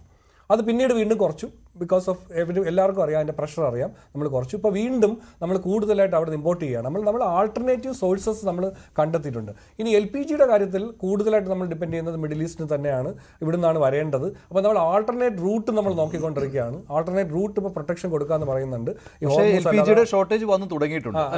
LPGയുടെ ഷോർട്ടേജ് അല്ല, LPG ചെയ്തതെന്ന് പറഞ്ഞാൽ LPG ഡിസ്ട്രിബ്യൂഷൻ ഒന്ന് നമ്മൾ കരുതലായി. നമ്മളൊരു പ്രശ്നം വരുമ്പം നമ്മൾ മുൻകരുതലായിട്ട് വളരെ വലിയ ഷോർട്ടേജ് വരാതിരിക്കാനായിട്ട് നമ്മൾ എന്ത് ചെയ്യുന്നു, ആവശ്യമില്ലാതെ നമ്മൾ റിസർവ് ചെയ്ത് ഇപ്പോൾ എന്താണ് പൂഴ്ത്തി വെക്കുക, അങ്ങനെയുള്ള കാര്യങ്ങൾ, അല്ലെങ്കിൽ ഒരാൾക്ക് വേണ്ടുന്നതിലധികം റിസർവ് ചെയ്ത് കീപ്പ് ചെയ്യുക, ഇങ്ങനെയുള്ള കാര്യങ്ങളിൽ കുറച്ച് റെസ്ട്രിക്റ്റ്. അതിൽ സർക്കാരിന്റെ ഇടപെടൽ ഉണ്ടാകും അക്കാര്യത്തിൽ. കൂടാതെ നമ്മൾ മറ്റുള്ള രാജ്യങ്ങളിലെല്ലാം ഓൾറെഡി പെട്രോളിന്റെ ഡീസലിന്റെ പ്രൈസ് വർദ്ധിപ്പിച്ചു. ഇന്ത്യ നമ്മൾ നേരത്തെ ഏകദേശം $40, $50, $60 ബാരലിൽ വാങ്ങിച്ചുകൊണ്ടിരുന്നത് ഇപ്പം $110 വാങ്ങിക്കുന്നെങ്കിലും, അല്ലെങ്കിൽ അതായെങ്കിലും നമ്മൾ സബ്സിഡൈസ് ചെയ്യുകയാണ്. ഇനി ഇപ്പോൾ $150 വരെയാകാൻ സാധ്യതയുണ്ടല്ലോ. അപ്പോൾ എണ്ണ കമ്പനികൾ പെട്രോൾ ഡീസൽ വില കൂട്ടുവാൻ നിർബന്ധിതരാകുമോ ഇല്ലയോ? അല്ല, നിർബന്ധിതരായാൽ തന്നെയും അതിൽ എക്സൈസ് ഡ്യൂട്ടിയുടെ കമ്പോണന്റ് ഉണ്ട്, ലാർജസ്റ്റ് പോർഷൻ ഉണ്ട്, ഒരു വലിയ പോർഷൻ. അത് ഗവൺമെന്റ് എക്സൈസ് ഡ്യൂട്ടി കുറച്ചു കൊടുക്കാനാണ് സാധ്യത. അങ്ങനെ കുറച്ചു കൊടുക്കുമ്പോൾ മാർക്കറ്റിൽ, കാരണം നമ്മുടെ മാർക്കറ്റിന്റെ ഒരു പ്രശ്നം കൺസംഷൻ ഓറിയന്റഡ് എക്കോണമിയാണ്. 60% ഓഫ് നമ്മുടെ GDP കൺസംഷനിൽ നിന്നാണ്. അതുകൊണ്ട് ഈ ഓയിൽ എന്ന് പറയുന്നത് നമ്മൾ ഓയിൽ ഡയറക്റ്റ് കൺസംഷൻ മാത്രമല്ല, അത് ട്രാൻസ്പോർട്ടേഷൻ കോസ്റ്റ് കൂട്ടാം, അത് ഇലക്ട്രിസിറ്റിയുടെ കോസ്റ്റ് കൂട്ടാം, അതിനുള്ള മൾട്ടിപ്ലയർ എഫക്റ്റ് ഉണ്ടാവാം, അത് ബേസ് പ്രൈസ് കൂടാൻ, ഇൻഫ്ലേഷൻ വരാം. അത് ആ രീതിയിലുള്ള ഒരു പ്രശ്നം വരാതിരിക്കാൻ വേണ്ടിയാണ് സർക്കാർ നേരത്തെ തന്നെ ഈ ഹോർഡിങ്ങും ഈ ഓയിൽ ബേസ്ഡ് ആയിട്ടുള്ള സംഗതികൾക്ക് വേണ്ടി ഒരു മുൻകരുതലുള്ള രീതിയിലാണ്. അപ്പോൾ അതുകൊണ്ട് എനിക്ക് തോന്നുന്നില്ല ഇത് പാനിക് ആവേണ്ട സിറ്റുവേഷൻ ആണ്. ഇപ്പം ഞാൻ ഇന്നലെയായിട്ട് കണ്ടത് ആൾക്കാരെല്ലാം പെട്രോളും ഡീസലും അടിച്ച് നിറയ്ക്കുക, അല്ലെങ്കിൽ LPG എല്ലാം ഓർഡർ ചെയ്ത് വയ്ക്കുക. ഇതിൻ്റെ ഒരു ആവശ്യവും നമുക്കില്ല. തീർച്ചയായിട്ടും നമുക്ക് റിസർവ് ഉണ്ട്, 1 മാസത്തേക്ക് നമ്മൾ സേഫ് ആണ്, 1 മാസത്തേക്ക് യാതൊരു പ്രശ്നവും വരാൻ പോകുന്നില്ല. പക്ഷേ ഈ പാചകവാതകത്തിന്റെ പ്രശ്നം പറയുമ്പോൾ ഇപ്പോൾ വിതരണ ശൃംഖലയെ ബാധിച്ചിട്ടുണ്ട്. കേരളത്തിൽ തന്നെ തട്ടുകടകളുടെ കാര്യം, അവരുടെ പ്രതികരണം വന്നിരുന്നു, ബുദ്ധിമുട്ടായി തുടങ്ങിയിട്ടുണ്ട്. പാചകവാതത്തിന്റെ ഒരു പ്രശ്നം നമുക്ക് സ്റ്റോറേജിന്റെ ഒരു പ്രശ്നമാണ്. നമ്മൾ ഈ കമ്പനികൾ, ഓയിൽ കമ്പനികളിലുള്ള സ്റ്റോറേജുകളും നമുക്ക് അല്ലാതെയുള്ള സ്റ്റോറേജുകളും മാത്രമേ ഉള്ളൂ. ആ സ്റ്റോറേജ് ഇല്ലായിരുന്നത് കൊണ്ടാണ് നമുക്ക് കുറച്ച് പ്രശ്നം വരുന്നത്. അത് പ്രശ്നമായിട്ട് പരിണമിക്കാൻ സാധ്യതയില്ല. നമ്മൾ ആൾട്ടർനേറ്റീവായിട്ട് ഇപ്പോൾ ഇന്ത്യയെ സംബന്ധിച്ചിടത്തോളം, ഇറാൻ ആയാലും മറ്റ് കൺട്രീസ് ആയാലും ഇന്ത്യയെ സംബന്ധിച്ചിടത്തോളം എല്ലാവർക്കും സപ്പോർട്ട് ആയതുകൊണ്ട് നമുക്ക് പല ചാനലുകളിൽ മറ്റ് രാജ്യങ്ങൾ, മിഡിൽ ഈസ്റ്റിൻ്റെ മറ്റ് രാജ്യങ്ങൾ വഴിയും, മറ്റ് കാനഡ പോലെയുള്ള രാജ്യങ്ങൾ, അല്ലെങ്കിൽ മറ്റ് ഈ മിഡിൽ ഈസ്റ്റിന് പുറത്തുള്ള രാജ്യങ്ങളെയൊക്കെ ഡിപ്പെൻഡ് ചെയ്തുകൊണ്ട് നമുക്ക് അതിനെ റീറൂട്ട് ചെയ്യാൻ പറ്റും. ഇനി വേറൊരു കാര്യം, അവിടെ ഖത്തറിന്റെ കാര്യം നമുക്ക് എടുത്തു പറയേണ്ടതായിട്ട് വരുമല്ലോ അല്ലേ, പാചകവാതകം ചർച്ച ചെയ്യുമ്പോൾ? തീർച്ചയായിട്ടും ഖത്തർ ഒരു പ്രധാനപ്പെട്ട കൺട്രിയാണ് നമ്മളെ സംബന്ധിച്ചിടത്തോളം പാചകവാതകത്തിന്റെ കാര്യത്തിൽ. അത് തീർച്ചയായിട്ടും വരാം. അതും എല്ലാം ഇതിന്റെ ജിയോ പൊളിറ്റിക്കൽ ടെൻഷൻ അവർക്ക് തരാൻ വയ്യാത്തത് കൊണ്ടല്ല. പ്രശ്നമല്ല. ഈ ടെൻഷൻ കാരണം ഇത് ട്രാൻസ്പോർട്ട് ചെയ്യാൻ വരാത്തതാണ്. ഇനി വേറൊരു പ്രശ്നം കൂടിയുണ്ട്. നമ്മൾ അഭിമുഖീകരിക്കുന്ന പ്രശ്നം, ഈ അടിഞ്ഞു കിടക്കുന്ന കപ്പലുകളുടെ ഇൻഷുറൻസ് പ്രീമിയമുകൾ, അതുപോലെ തന്നെ അതിൻ്റെ ട്രാൻസ്പോർട്ടേഷൻ കോസ്റ്റുകൾ, ഇനി ആ ഓയിൽ വരുമ്പോൾ എത്രത്തോളം പ്രൈസ് കൂടും, ഇതൊക്കെ ഇനി വരാൻ പോകുന്ന ഒരു ഇമ്പാക്റ്റാണ്. അതൊക്കെ നമ്മൾ സഹിച്ചേ മതിയാവും. കാരണം നമ്മളായിട്ടുണ്ടാക്കിയ ഒരു പ്രശ്നമല്ല. അപ്പോൾ ഗ്ലോബലിൽ ഒരു പ്രശ്നം ഉണ്ടാകുമ്പോൾ അടിയന്തരമായിട്ട് ചെയ്യേണ്ട കുറേ കാര്യങ്ങൾ സർക്കാരുകൾ ചെയ്യുന്നുണ്ട്, കേന്ദ്ര സർക്കാരും ചെയ്യുന്നുണ്ട്. റിസർവ് നമ്മളെടുത്ത് ഉപയോഗിക്കാൻ തോന്നുന്നു. നമ്മളിപ്പോൾ അറിയാം US ഡോളറിൻ്റെ വില സ്ട്രെങ്തനായി, ഇന്ത്യൻ റുപ്പി താഴോട്ട് പോയി. കാരണം വെച്ചാൽ ഫോറിൻ കറൻസി ഡിമാൻഡ് കൂടുതലാകുമ്പോൾ തീർച്ചയായിട്ടും അതിൻ്റെ കറൻസിയുടെ വാല്യൂ കുറയും. അതിനുവേണ്ടി ഇപ്പം റിസർവ് ബാങ്ക് 2 ദിവസമായിട്ട് ഡോളർ ഒരുപാട് റിലീസ് ചെയ്തിട്ടുണ്ട്. അതുകൊണ്ട് ഇപ്പോൾ 92.5 പോയത് ഇപ്പോൾ 91 ഇന്ന് എത്തിയിട്ടുണ്ട്. ഇതൊക്കെ ആഫ്റ്റർ എഫക്ട്സ് ആണ്. സ്റ്റോക്ക് മാർക്കറ്റിൽ ക്രാഷസ്, സെൻസെക്സും നിഫ്റ്റിയും താഴോട്ട് പോയി. ഗോൾഡിൻ്റെ പ്രൈസ് വീണ്ടും വീണ്ടും കൂടുന്നു, അല്ലെങ്കിൽ ഒരു ചെറിയ മാറ്റം വരുന്നു, പക്ഷേ കൂടാനാണ് സാധ്യത. കാരണം സേഫ് ആയിട്ടുള്ള ഒരു ഓപ്ഷൻ, ഇൻവെസ്റ്റ്മെൻറ്റ് ഓപ്ഷൻ എന്നുള്ള രീതിക്ക് മറ്റുള്ള ഇൻവെസ്റ്റ്മെൻറ്റുകളിൽ നിന്ന് മാറി ഗ്ലോബൽ സ്റ്റോക്കൊക്കെ ക്രൈസിസിലാകുമ്പോൾ സ്വാഭാവികമായിട്ട് ഇൻവെസ്റ്റേഴ്സ്, നിക്ഷേപകർ എന്ത് ചെയ്യും, സ്വാഭാവികമായിട്ട് ഗോൾഡിലേക്ക് മൂവ് ചെയ്യും, ഗോൾഡ് വാങ്ങിക്കാൻ തുടങ്ങും. അതിൻ്റെ ആ പാനിക് ഇതിൽ നിന്ന് വന്നതാണ് കൂടുതലായിട്ട്. അത് ഇന്റേണൽ പ്രശ്നങ്ങളാണ്. അവൈലബിൾ സപ്ലൈ കൂട്ടും. അതും റിസർവ് ബാങ്കിന്റെ തന്നെ ഏകദേശം നല്ല സ്റ്റോക്ക് ഗോൾഡ് ഉണ്ട്. US നമ്മുടെ റിസർവ് ബാങ്ക് വിചാരിച്ചാൽ ഈ ഗോൾഡ് നമുക്ക് റിലീസ് ചെയ്ത് കൊടുക്കാൻ പറ്റും മാർക്കറ്റിൽ. ഇങ്ങനെ പലതും നമ്മൾ അങ്ങനെ എക്സ്ട്രീം മെഷേഴ്സ് ഇതുവരെ തുടങ്ങിയിട്ടില്ല. എൻ്റെ മനസ്സിലാക്കലുകളിൽ എക്സ്ട്രീം മെഷേഴ്സ് തുടങ്ങിയിട്ടില്ല. ഈവൻ എക്സൈസ് ഡ്യൂട്ടിയുടെ കുറച്ചിൽ പോലും നമ്മൾ ചെയ്തിട്ടില്ല. എക്സ്ട്രീം മെഷേഴ്സ് ചെയ്താൽ തന്നെ നമുക്ക് എന്ത് ചെയ്യാം, ഒരു 2 വീക്സ് നമുക്ക് കൊണ്ടുപോകാൻ പറ്റും. അപ്പോൾ അതുകൊണ്ട് യാതൊരു വിധത്തിലും പാനിക് ആവേണ്ട കാര്യമില്ല. ആൾക്കാർ ഫ്രാൻസി ആയിട്ട് ഓടിപ്പോയി നമ്മളിതെല്ലാം വാങ്ങിക്കുക, അല്ലെങ്കിൽ കീപ്പ് ചെയ്യുക, സ്റ്റോർ ചെയ്യുക, ഇങ്ങനെയുള്ള ഒരു തരത്തിലുള്ള ഒരു കാര്യത്തിൻ്റെ ആവശ്യമില്ലെന്നാണ് എനിക്ക് പറയാനുള്ളത്. കാരണം എന്തായാലും ശരി, ഇറാന് ഇനി തോൽക്കുകയോ ജയിക്കുകയോ, ഇവിടെ പറഞ്ഞതുപോലെ ആര് തോൽക്കുകയോ ആര് ജയിക്കുകയോ എന്നുള്ളതല്ല. എന്ത് തന്നെ ആയാലും ഇറാന് പിടിച്ചു നിൽക്കാൻ പറ്റുന്ന, അല്ലെങ്കിൽ മിഡിൽ ഈസ്റ്റ് പിടിച്ചു നിൽക്കാൻ പറ്റുന്ന ഒരു സമയപരിധി ഉണ്ട് തീർച്ചയായിട്ടും. ആ സമയം എന്തായാലും വിദൂരമല്ലാത്ത രീതിയിൽ ഇന്ന് തന്നെ ആൾറെഡി പ്രഖ്യാപിച്ചു കഴിഞ്ഞു അവർ വാർ നിർത്തിയെന്നുള്ളത്. പക്ഷേ ഇറാൻ പറയുന്നു അങ്ങനെയല്ല, ഞങ്ങൾ നിർത്തിയിട്ടില്ല. പക്ഷേ എന്നിരുന്നാലും അവരുടെ കേപ്പബിലിറ്റി ഉണ്ടല്ലോ, ആ കേപ്പബിലിറ്റി തീരുന്ന മുറയ്ക്ക് അത് നിൽക്കാനാണ് സാധ്യത. അങ്ങനെ നിൽക്കുമ്പോൾ തീർച്ചയായിട്ടും ഈ പ്രശ്നങ്ങളും പതുക്കെ. പക്ഷേ ഇതിൻ്റെ ഇമ്പാക്റ്റ് ഉണ്ടാവും, ഒരു 2-3 മാസമെങ്കിലും ഇമ്പാക്റ്റ് ഉണ്ടാവും. നമ്മൾ കുറച്ച് കൺസേൺഡ് ആയിട്ട് ഇരിക്കേണ്ടതായിട്ടുണ്ട്. പ്രൈസസ് കൂടാനുള്ള ഒരു ചെറിയ സാധ്യതയുണ്ട്, അത് നമ്മൾ കൺസേൺഡ് ആയിട്ടിരിക്കണം. പക്ഷേ അതിനെല്ലാം ഇന്റേണൽ നമ്മുടെ ഒരു പ്രധാനപ്പെട്ട ഒരു ഫാക്ടർ എന്ന് പറയുന്നത് ഇപ്പോൾ ഫുഡ് പ്രൊഡക്ഷൻ നമുക്ക് വളരെ കൂടുതലായിട്ടുള്ളതുകൊണ്ട്, അതുപോലെ ആവശ്യത്തിനുള്ള സാധനങ്ങൾ നമ്മുടെ കയ്യിലുണ്ട്. ഈ ഓയിലിൻ്റെ ഒരു പ്രശ്നം നമുക്ക് റിസർവ് ആയിട്ട് നമുക്ക് കീപ്പ് ചെയ്യുന്നുണ്ട്. ഈ സംഭരണികളിലെല്ലാം ഇപ്പോൾ IOC ഒരു ഡയറക്റ്റീവ് ഇറക്കിയിട്ടുണ്ട്. പക്ഷേ എന്നാലും IOC അവരെ പിടിച്ചു നിൽക്കാൻ പറ്റുന്നില്ല എന്നൊക്കെ പറയുന്നുണ്ടെങ്കിലും തീർച്ചയായിട്ടും അവരും ഇപ്പോഴത്തെ കണ്ടീഷനിൽ അവർ മുന്നറിയിപ്പ് എന്നുള്ള രീതിയിലാണ്, ആൾക്കാരൊന്ന് കരുതിയിരിക്കാനാണ്. അത് പാനിക് ആവേണ്ട കാര്യമില്ലെന്നാണ് എനിക്ക് തോന്നുന്നത്. ശരി, ശ്രീ മോഹൻ വർഗീസ്, എന്തായാലും കഴിഞ്ഞ ദിവസം വിദേശമന്ത്രി പറഞ്ഞിട്ടുണ്ട് ഊർജ്ജ സുരക്ഷ ഉറപ്പാക്കും എന്നുള്ള കാര്യം. വലിയ പ്രതിസന്ധിയൊന്നും അതിനെപ്പറ്റിയുള്ള ആശങ്ക വേണ്ട എന്ന്. പിന്നെ ഇന്ത്യയുടെ ഇടപെടലിനെ കുറിച്ചുള്ള ചർച്ച ഇപ്പോഴും തുടരുകയാണ്. ഏറ്റവും ഒടുവിലായിട്ട് ഇന്ത്യയിലെ ആദ്യ UAE സ്ഥാനപതി അദ്ദേഹം പറഞ്ഞിട്ടുള്ളത് പ്രധാനമന്ത്രി നരേന്ദ്രമോദി ഒന്ന് വിളിച്ചാൽ യുദ്ധം തീരുമെന്നാണ്. പക്ഷെ അങ്ങനെ ഒരു സാഹചര്യമൊന്നും ഇപ്പോൾ ഉരുത്തിരിഞ്ഞു വന്നിട്ടുണ്ടോ? അത് ഓവർ ഓപ്റ്റിമിസ്റ്റിക് ഒരു കണക്കുകൂട്ടലാണ്. പക്ഷെ ഒരു കാര്യം വ്യക്തമാണ്, അമേരിക്കയുമായും ഇസ്രയേലുമായും ഇറാനുമായും സംസാരിക്കാൻ ഇപ്പോൾ നിലവിൽ കഴിയുന്ന ശക്തി ഇന്ത്യ മാത്രമാണ്. മറ്റൊരു ശക്തിക്കും ഈ 3 രാജ്യങ്ങളുടെ നേതൃത്വവുമായി സംസാരിക്കാൻ കഴിയില്ല. പക്ഷേ ഇന്ത്യ സംസാരിക്കുന്നത് കൊണ്ട് മാത്രം ഈ പ്രശ്നപരിഹാരം ഉണ്ടാകും എന്നത് ഒരുതരം വിഷ്ഫുൾ തിങ്കിങ് ആണ്. അങ്ങനെയല്ല കാര്യങ്ങൾ. യഥാർത്ഥത്തിൽ നോക്കൂ, ബെഞ്ചമിൻ നെതന്യാഹുവുമായി നരേന്ദ്രമോദിക്ക് ഒരു വ്യക്തിപരമായ സവിശേഷ ബന്ധമുണ്ട്. ഇന്ത്യ ഇസ്രയേൽ ഇൻട്രസ്റ്റ്, പ്രത്യേകിച്ച് സ്ട്രാറ്റജിക് ഇൻട്രസ്റ്റ്, ഡിഫൻസുമായി ബന്ധപ്പെട്ട്, സുരക്ഷയുമായി ബന്ധപ്പെട്ട്, ദേശീയ സുരക്ഷയുമായി ബന്ധപ്പെട്ട് 2 രാജ്യങ്ങളുടെയും താൽപ്പര്യങ്ങൾ കൺവേർജ് ചെയ്യുന്നു. ഈ 2 രാജ്യങ്ങളും അനുഭവിക്കുന്ന മേജർ സെക്യൂരിറ്റി ത്രെറ്റ് ഏതാണ്ട് സമാനമായ കേന്ദ്രങ്ങളിൽ നിന്നാണ് വരുന്നത്. ഇൻ്റലിജൻസ് ഷെയറിംഗ് ഉൾപ്പെടെ 2 കാര്യങ്ങൾ. ഇവിടെ ഇസ്രയേലിന് ഒരു പ്രതിസന്ധി വരുന്നു ഇറാനിൽ നിന്നും എന്ന് പറയുമ്പോൾ സ്വാഭാവികമായി ഇന്ത്യക്ക് ഇസ്രായേലിൻ്റെ കൺസേൺ തള്ളിക്കളയാനാവില്ല.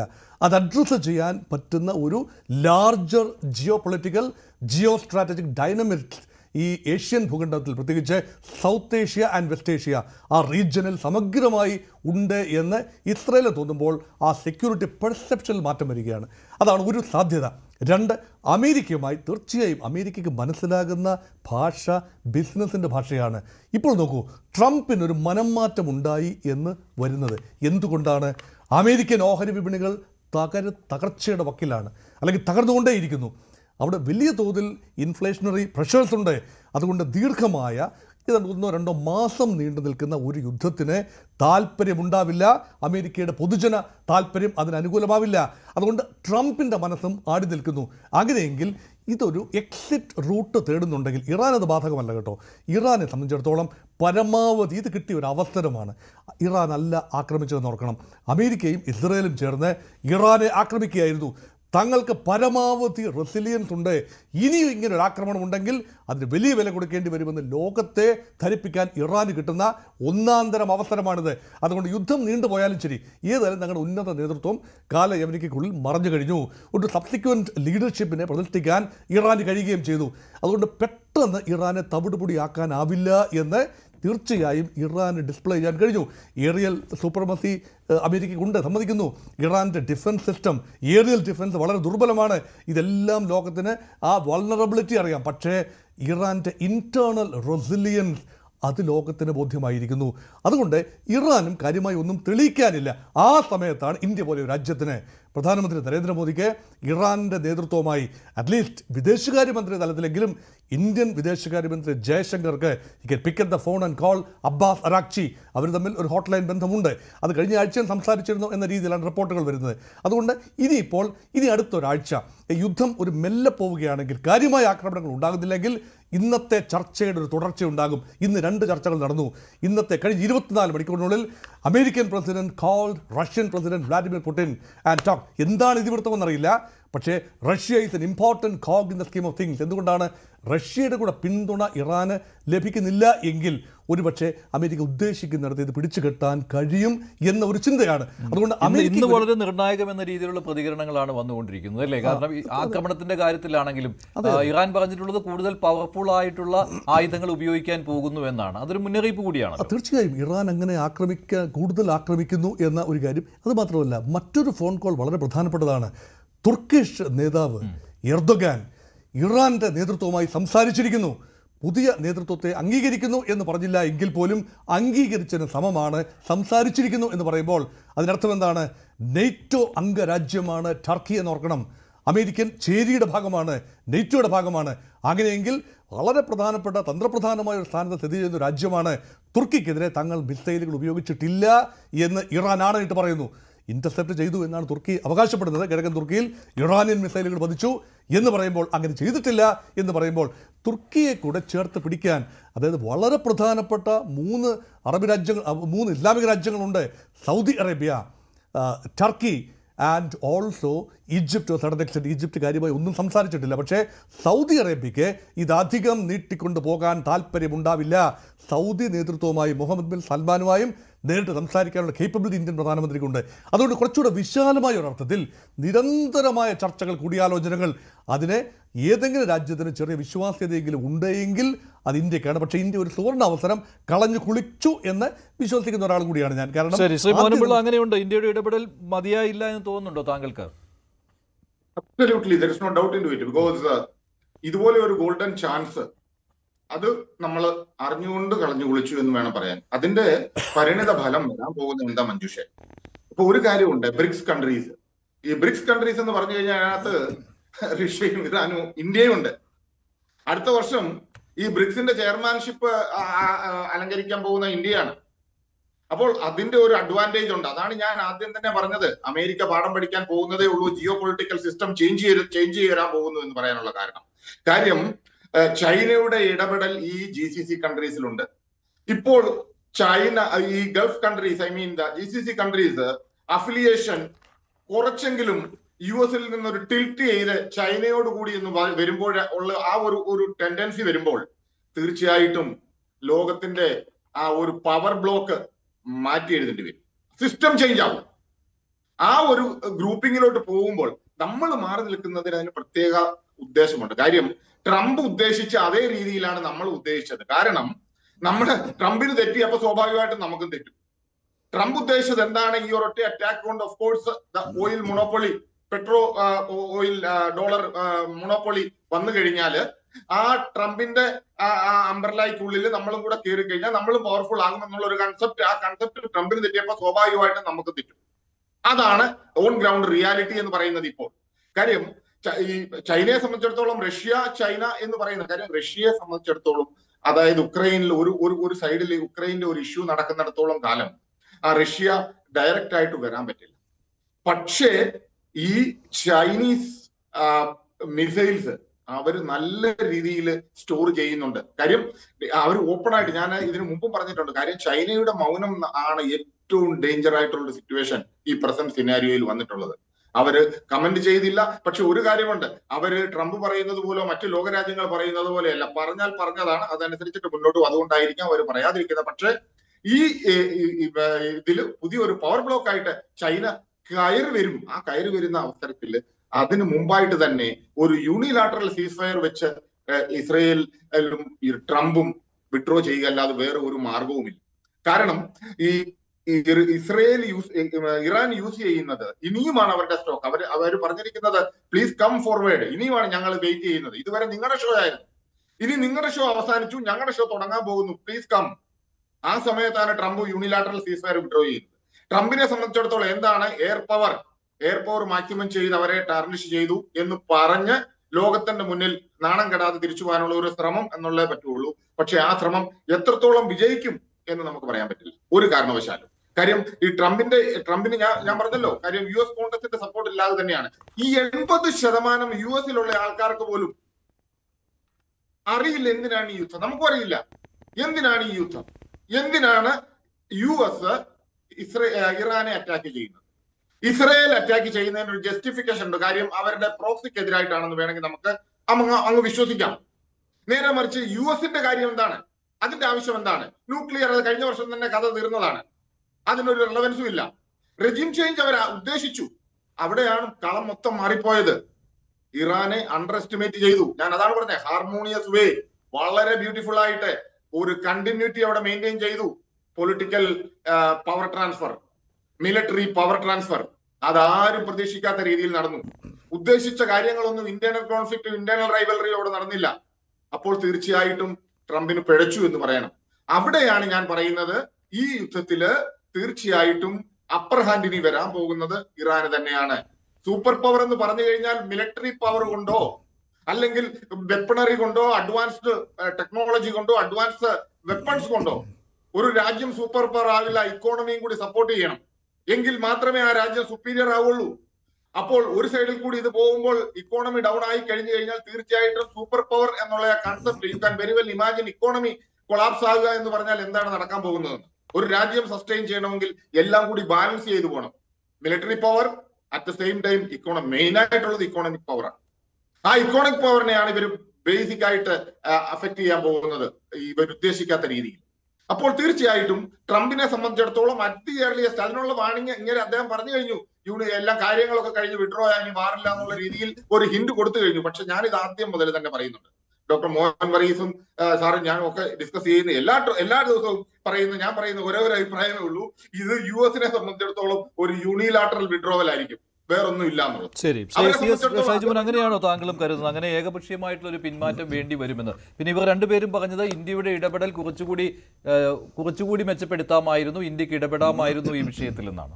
അല്ല, ഈ സാമ്പത്തിക സ്ഥിതിയിൽ ഒരു കാര്യം ശരിയാണ്. ഒരു സമ്പദ് വ്യവസ്ഥയെ സംബന്ധിച്ചോളം, പർട്ടിക്കുലർലി ലോകത്തിലെ ഏറ്റവും വലിയ സമ്പദ് വ്യവസ്ഥയാണ് US എന്ന് പറയുന്നത്, US ഇക്കോണമി എന്ന് പറയുന്നത്. അവരുടെ ടോട്ടൽ ഇക്കണോമിക് പവർ എന്ന് പറയുന്നത് ഏകദേശം $29 ട്രില്യൺ ആണ് ടോട്ടൽ ഇക്കണോമിക് പവർ. ചൈനയെ സംബന്ധിച്ചോളം അത് $22 ട്രില്യൺ. ഇന്ത്യ മൂന്നാമത് നിൽക്കുന്ന ഇന്ത്യ, അല്ലെങ്കിൽ മൂന്നാമത് ജപ്പാനാണ്. നാലാമത് നിൽക്കുന്ന ഇന്ത്യ എന്ന് പറയുന്നത് ഏകദേശം 4 ട്രില്യൺ, അതാണ് പവർ. പക്ഷേ ഈ വാർ തുടങ്ങുന്നതിന് മുമ്പ് തന്നെ US എക്കോണമി പ്രസിഡന്റ് ട്രംപ് വന്നതിന് ശേഷം നടത്തിയിട്ടുള്ള ഒരുപാട് ടാരിഫ് റെസ്ട്രിക്ഷൻസും മൂവ്മെൻറ്റ്സും കാരണം ഓൾറെഡി ആ എക്കോണമി കുറച്ച് ഷേക്കിയാണ്. കാരണം ഒരുപാട് അനാലിസ്റ്റുകൾ അവരുടെ ഡൊമസ്റ്റിക് ആയിട്ടുള്ള തിങ്ക് ടാങ്ക്സ് എല്ലാം പബ്ലിഷ് ചെയ്ത റിസൾട്ട്സ് പറയുന്നത് because of the introduction of various tariff restrictions, അവരുടെ ടാരിഫ് കൂട്ടിക്കൊണ്ട്, കാരണം ടാരിഫ് കൂട്ടാൻ കാര്യം നമുക്ക് എല്ലാവർക്കും അറിയാം, അവരുടെ ട്രേഡ് ഡെഫിസിറ്റാണ് മിക്കവാറും ഇൻക്ലൂഡിങ് ഇന്ത്യ, ചൈന, എല്ലാവരുമായിട്ടും അവരുടെ കയറ്റുമതി കുറവും അങ്ങോട്ട് ഇറക്കുമതി, അതായത് നമ്മുടെ കയറ്റുമതി അങ്ങോട്ടുള്ളത് കൂടുതലും അവരുടെ ഇങ്ങോട്ട് കുറവ്. അതുപോലെ ചൈനയ്ക്കും അതുപോലെയാണ്. ആ ഡെഫിസിറ്റ് വരുമ്പം അത് അവരുടെ ഡോളറിൽ പ്രഷർ ഉണ്ടാക്കി, ഡൊമസ്റ്റിക് എക്കോണമി പ്രഷറാക്കി, റീഷോറിംഗ് ഓഫ് ഇൻഡസ്ട്രീസ് എന്നുള്ള സ്ട്രാറ്റജിയിൽ അവരെന്ത് ചെയ്ത് ടാരിഫ് കൂട്ടിയിട്ട് ഡൊമസ്റ്റിക്കലി പ്രൊഡക്ഷൻ എക്സ്പാൻഡ് ചെയ്ത് പുറത്തുനിന്നുള്ള ആ സാധനങ്ങൾ വാങ്ങിക്കുന്ന കുറച്ചുകൊണ്ട് ഇക്കോണമിയെ ബാലൻസ് ചെയ്യാൻ ശ്രമിച്ചു. പക്ഷേ ഫലത്തിൽ എന്താ സംഭവിച്ചത്? ഗ്ലോബൽ ഇക്കോണമിയാണ് US ഇക്കോണമി എന്ന് പറയുന്നത്. അവിടെ എല്ലാ രാജ്യങ്ങളുമായിട്ട് കണക്റ്റഡ് ആണ്. അപ്പോൾ അവിടെ സാധനങ്ങൾ വന്നില്ലെങ്കിലോ അവർക്ക് എക്സ്പോർട്ട് ചെയ്യാൻ പറ്റിയില്ലെങ്കിലോ, കൂടാതെ എക്സ്പോർട്ട് ചെയ്യുന്നത് മാത്രമല്ല US കമ്പനീസ് ഇന്ത്യ പോലുള്ള രാജ്യങ്ങളിലും മറ്റ് രാജ്യങ്ങളിലും മിഡിൽ ഈസ്റ്റ് ഉൾപ്പെടെയുള്ള രാജ്യങ്ങളിലൊക്കെ കമ്പനീസ് ഉണ്ട്. ഈ കമ്പനീസിൻ്റെയൊക്കെ എക്സിസ്റ്റൻസ് ഇതുപോലെ വാർ വരുമ്പോഴും അതുപോലെ തന്നെ ടാരിഫ് റെസ്ട്രിക്ഷൻസ് വരുമ്പോഴും പ്രശ്നത്തിലുണ്ടാവുകയും അവരുടെ മദർ കൺട്രിയായ US അത് ഡയറക്റ്റായിട്ട് തന്നെ ബാധിക്കുകയും ചെയ്യും. അവരുടെ employment opportunities, income, already real estate, production, ഇതിനെയൊക്കെ ബാധിച്ചു. അപ്പോഴാണ് ഈ വാറും കൂടി വരുന്നത്. അപ്പോൾ കുറച്ചൊരു ഷേക്കി ആവും ഡൊമസ്റ്റിക് എക്കോണമി. അങ്ങനെ ഡൊമസ്റ്റിക് എക്കോണമി ഷേക്കി ആവുന്ന ഒരു അവസരത്തിൽ തീർച്ചയായിട്ടും ഇവിടെ സൂചിപ്പിച്ചതുപോലെ US എക്കോണമിയെ അത് ബാധിക്കാനായിട്ടൊരു സാധ്യതയുണ്ട്. അത് ഇപ്പം സ്റ്റോക്ക് മാർക്കറ്റിൻ്റെ മൂവ്മെൻറ്റ്സ് നോക്കിയാലും ഡോളർ സ്ട്രെങ്തൻ ചെയ്യുന്ന നമ്മൾ ഇന്ത്യൻ കറൻസി ബേസ് നമ്മൾ സ്ട്രെങ്തൻ ചെയ്യുന്നെങ്കിലും ഇൻ്റർനാഷണലി ഡോളറിലുള്ള വിശ്വാസ്യത പലപ്പോഴും നമുക്കറിയാം ഈ ട്രേഡ് എഗ്രിമെൻറ്റ്സ് ഒക്കെ വരുമ്പോഴൊക്കെ മിക്കവാറും രാജ്യങ്ങൾ, ഇന്ത്യ ഉൾപ്പെടെയുള്ള രാജ്യങ്ങൾ പലപ്പോഴും ഡൊമസ്റ്റിക് കറൻസിയിലെ സെറ്റിൽമെൻറ്റിലേക്ക് പോവുകയാണ്. ഇപ്പോൾ റീസെൻറ്റ് വന്ന ട്രേഡ് എഗ്രിമെൻറ്റ്സിൽ മിക്കവാറും എല്ലാം ഇപ്പോൾ റഷ്യ ആയിട്ടായാലും മറ്റ് രാജ്യങ്ങളിലായിട്ടായാലും നമുക്ക് ഡൊമസ്റ്റിക് കറൻസി അങ്ങോട്ടും ഇങ്ങോട്ടും സെറ്റിൽ ചെയ്യാണ്. ഇൻ്റർനാഷണൽ കറൻസി US ഡോളർ ആയിരുന്നു നേരത്തെ ഉണ്ടായിരുന്നത്. അത് പല രാജ്യങ്ങളും മാറിയിട്ട് ഡൊമസ്റ്റിക് കറൻസി സെറ്റിൽമെൻറ്റ് വരുവാണ്. ഇങ്ങനെയൊക്കെ വരുമ്പം ഇതെല്ലാം അവരുടെ ഇൻവെസ്റ്റ്മെൻറ്റിനെ ബാധിക്കും, അവരുടെ കമ്പനീസിനെ ബാധിക്കും, എക്സ്പോർട്ട് ഇമ്പോർട്ടിനെ ബാധിക്കും. ചൈനയെ സംബന്ധിച്ച് പറയുകയാണെങ്കിൽ നമ്മൾ ഇന്ത്യയും മറ്റ് രാജ്യങ്ങൾ, ഇന്ത്യയിൽ പ്രത്യേകിച്ച് നടക്കുന്ന മറ്റൊരു നിശബ്ദ വിപ്ലവം നടക്കുന്നുണ്ട്. അതായത് ചേഞ്ച് ഓഫ് എനർജി സ്ട്രക്ചർ. അതായത് നമ്മൾ ഈ ക്രൂഡ് ഓയിൽ ഡിപ്പെൻഡൻസ് നിന്ന് കുറയ്ക്കാൻ വേണ്ടി നമ്മൾ ഓൾറെഡി ഡെലിബറേറ്റ് ആയിട്ട് ഇപ്പം നോക്കിയാൽ അറിയാം വളരെ വലുതായിട്ട് മാറിയിട്ടുണ്ട്. 25% ഓഫ് എനർജി റിക്വയർമെൻറ്റ്സ് ഇപ്പം ഇലക്ട്രിക് അല്ലെങ്കിൽ സോളാർ നോൺ റിന്യൂവബിൾ എനർജി സോഴ്സസിലേക്ക് നമ്മൾ അടിയന്തരമായിട്ട് മാറുകയാണ്. നമ്മൾ നാഷണൽ ക്വാണ്ടം മിഷൻ പ്രഖ്യാപിച്ചു, നാഷണൽ ഹൈഡ്രജൻ മിഷൻ പ്രഖ്യാപിച്ചു. ഇതിൻ്റെ എല്ലാം പർപ്പസ് എന്ന് പറഞ്ഞാൽ എന്താണ്? നമ്മുടെ എനർജി റിക്വയർമെൻറ്റ്സ് ഈ ക്രൂഡ് ഓയിൽ, അതായത് ഇമ്പോർട്ട് ഡിപ്പെൻഡൻ്റ് ആയെന്ന് മാറി നമ്മൾ ഡൊമസ്റ്റിക്കലി. അതുപോലെ മറ്റൊരു കാര്യമാണ്, നമ്മൾ ചൈനയെ അമിതമായിട്ട് ഡിപ്പെൻഡ് ചെയ്യുന്ന ഒരു സംഗതിയാണ് ഈ ചിപ്സ്, സെമി കണ്ടക്ടേഴ്സ്, ഈ തൈവാനും മറ്റ് രാജ്യങ്ങളിലും എല്ലാം. അപ്പോൾ EV റവല്യൂഷൻ നടത്തണമെന്നുണ്ടെങ്കിൽ ചൈനയുടെ ഡിപ്പെൻഡൻസ് മാറ്റിക്കൊണ്ടുവരണം. അതിനുവേണ്ടിയാണ് നമ്മൾ ഡൊമസ്റ്റിക്കായിട്ട് ഇപ്പോൾ റീസെൻ്റ് ആയിട്ട് പല പോളിസി നടത്തണം. അപ്പോൾ ഇത് നമ്മൾ മനസ്സിലാക്കണം. അപ്പോൾ അതുകൊണ്ട് USന് ഈ രാജ്യങ്ങളെ പിടിച്ചടക്കി കൺട്രോൾ ചെയ്ത് ഓയിലിൽ കൺട്രോൾ വന്നെന്ന രീതിയിൽ ഐ ഡോണ്ട് തിങ്ക് ഇൻ ഒരു 20 years ഡൗൺ ദ ലൈൻ, ഒരു 20 വർഷം കഴിയുമ്പോഴേക്കും ഈ പവർ, അതായത് ക്രൂഡ് ഓയിൽ പവർ വെച്ചുകൊണ്ടുള്ള പൊളിറ്റിക്സ് നിലനിൽക്കുമെന്ന് എനിക്ക് വിശ്വാസമില്ല. ഇപ്പം വെനിസ്വേലയെ കൺട്രോൾ ചെയ്യുന്നു, അല്ലെങ്കിൽ മറ്റ് രാജ്യങ്ങൾ ഗ്രീൻലാൻഡിനെ വേണമെന്നു, ഇതെല്ലാം റിസോഴ്സസിന് വേണ്ടിയാണ്. പണ്ട് ബ്രിട്ടൻ ജോഗ്രഫിക്കൽ കൊളോണലൈസേഷൻ ചെയ്തിരുന്നു പല സ്ഥലങ്ങളിൽ നിന്ന് ഇൻപുട്സിന് വേണ്ടി. അത് പക്ഷേ അവർ കൊണ്ടുവന്ന് ഡൊമസ്റ്റിക്കലി ഡെവലപ്പ് ചെയ്ത് അങ്ങോട്ട് തന്നെ സെല്ല് ചെയ്യുന്നതായിരുന്നു. ഇപ്പോൾ അതിന് പകരം രാജ്യങ്ങളെ ഇൻഡയറക്റ്റ് ആയിട്ട് കൺട്രോൾ ചെയ്ത് റിസോഴ്സസ് കൺട്രോൾ വയ്ക്കുകയാണ്. അതിൽ ക്രൂഡ് ഓയിൽ കൺട്രോൾ ചെയ്തിട്ട് ഇനി ഒരു 10-25 വർഷം ത്തിനകം അല്ലെങ്കിൽ അത് കഴിഞ്ഞാൽ ഈ ക്രൂഡ് ഓയിൽ ബേസ് ചെയ്തുള്ള നിലനിൽപ്പ് എനിക്ക് തോന്നുന്നില്ല അത്രത്തോളം. എനർജി മുഴുവനായിട്ട് നമ്മൾ റീപ്ലേസ് ചെയ്യാൻ പറ്റുമെന്നല്ല പറഞ്ഞത്, പക്ഷേ തീർച്ചയായിട്ടും അത് കുറച്ചുകൊണ്ട് വരും. ഇപ്പം നമ്മൾ IPCCയുടെ പ്രോട്ടോകോൾസ് ഒക്കെ നോക്കിയാൽ തന്നെ അറിയാം, 2070, 2075 കൂടി കംപ്ലയിൻസ് വരുമ്പോൾ ഇന്ത്യ ഉൾപ്പെടെയുള്ള രാജ്യങ്ങൾ IPCC പ്രോട്ടോകോൾ കംപ്ലയിൻറ്റ് ചെയ്യുകയാണെങ്കിൽ നമ്മുടെ കാർബൺ എമിഷൻസ് കുറയ്ക്കണം, അതിൻ്റെ നമ്മുടെ ക്രൂഡ് ഓയിൽ കൺസംഷൻസ് കുറയ്ക്കണം. അപ്പോൾ അത് കുറച്ചുകൊണ്ട് വരുന്നുണ്ട്. നമ്മൾ നോക്കിയാൽ അറിയാം, ഇമ്പോർട്ട്സ് അങ്ങനെ പണ്ട് രീതിയിൽ മാസീവായിട്ട് കൂടുന്നില്ല, പക്ഷേ കൂടുന്നുണ്ട്. പോപ്പുലേഷൻ അനുസരിച്ച് മാസീവായിട്ട് കൂടുന്നില്ല. പക്ഷെ നമ്മുടെ പവർ ജനറേഷൻ ആയാലും ഇൻഡസ്ട്രിയൽ റിക്വയർമെന്റ്സ് ആയാലും ഡെലിബറേറ്റ് ആയിട്ട് ചേഞ്ചസ് വരുത്തിക്കൊണ്ടിരിക്കുന്ന ഒരു അവസരം. അതുകൊണ്ടാണ് ഇത്ര പെട്ടെന്ന് അഫക്ട് ചെയ്യാത്തത്. അതുകൊണ്ടാണ് USന് അത് അറിയാമെന്ന് തന്നെയാണ് മനസ്സിലാക്കുന്നത്. അപ്പോൾ അതുകൊണ്ടാണ് USന്റെ ഡൊമസ്റ്റിക് എക്കോണമിയെ ഈ ഓയിൽ വെച്ചല്ല അഫക്ട് ചെയ്യാൻ പോകുന്നത്, ഇൻവെസ്റ്റ്മെന്റും എക്സ്പോർട്ട്സ് ഇമ്പോർട്ടുകളുള്ള പ്രശ്നങ്ങൾ കാരണം അഫക്ട് ചെയ്യും. അത് അഫക്ട് ചെയ്താൽ ഇപ്പം മറ്റ് രാജ്യങ്ങളിൽ, ഇപ്പോൾ ഇവിടെ ഇന്ത്യയിൽ ട്രേഡ് നടത്താതിരിക്കുമ്പോഴും മറ്റ് രാജ്യങ്ങളിൽ ട്രേഡ് നടത്താതിരിക്കുന്നത് ഇൻഡയറക്ട്ലി അത് US എക്കോണമി. കാരണം എല്ലാ ഇക്കോണമീസുമായിട്ടും ട്രേഡ് റിലേഷൻഷിപ്പും എക്സ്പോർട്ട് ഇമ്പോർട്ട് ബന്ധമുള്ളത് US എക്കോണമിയാണ്. അപ്പോൾ ബാക്കിയുള്ള ഇക്കോണമിയിൽ ഇമ്പാക്ട് ചെയ്യുന്നത് മുഴുവൻ US എക്കോണമി ഇമ്പാക്ട് ചെയ്യുമെന്നുള്ള ബോധം അവർക്കും ഉണ്ടാവണം. അത് തീർച്ചയായിട്ടും ഇമ്പാക്ട് ചെയ്യും. അങ്ങനെ ഇമ്പാക്ട് ചെയ്യുമ്പോൾ അവരുടെ എക്കോണമി ഡൊമസ്റ്റിക്കലി ഫ്രജൈലായി തുടങ്ങും. ഇപ്പം നമുക്ക് അറിയാം 2007-ലെയും 2008-ലെയും സബ്പ്രൈം ക്രൈസിസ് ഉണ്ടായപ്പോഴും ഇതുപോലെയായിരുന്നു. പല സ്ലോലി ബിൽഡപ്പ് ചെയ്ത് അത് വലിയ ക്രൈസിസിലേക്ക് പോയി. അപ്പോൾ ഇപ്പോൾ വറി ചെയ്യുന്ന കാര്യം അതാണ്. ഈ മിഡിൽ ഈസ്റ്റേൺ വാറും അതിന് മുന്നോടി ഉണ്ടായ ഈ ടാരിഫ് റെസ്ട്രിക്ഷൻ അല്ലെങ്കിൽ ടാരിഫ് വാറെന്ന് തന്നെ പറയാം, അല്ലെങ്കിൽ റെസ്ട്രിക്ഷൻസ് ഇതും കൂടി ചേർത്ത് വെച്ച് ഡൊമസ്റ്റിക് ഇക്കോണമിയുടെ വൾണറബിലിറ്റി വളരെ വലുതാണ്. ഗൾഫ് രാജ്യങ്ങളുടെ സാമ്പത്തിക സ്ഥിതിയെയും ബാധിക്കില്ല ഇറാൻ ഇപ്പോൾ തുടർച്ചയായിട്ട് ഗൾഫ് രാജ്യങ്ങളെ ആക്രമിക്കുന്ന?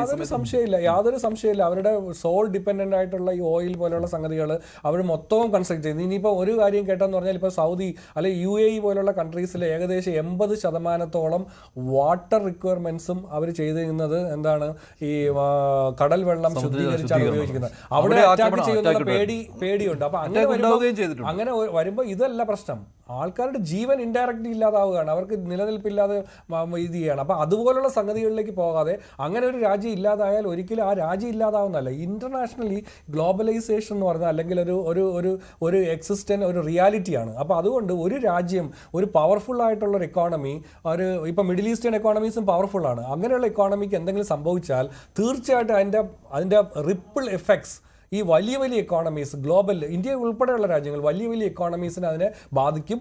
അതാണ് ഷൈജുമൻ ഞാൻ ചോദിച്ചത്. അതുകൊണ്ട് ഇന്ത്യ കുറച്ചുകൂടി ഇടപെടൽ നടത്തേണ്ടതല്ലേ?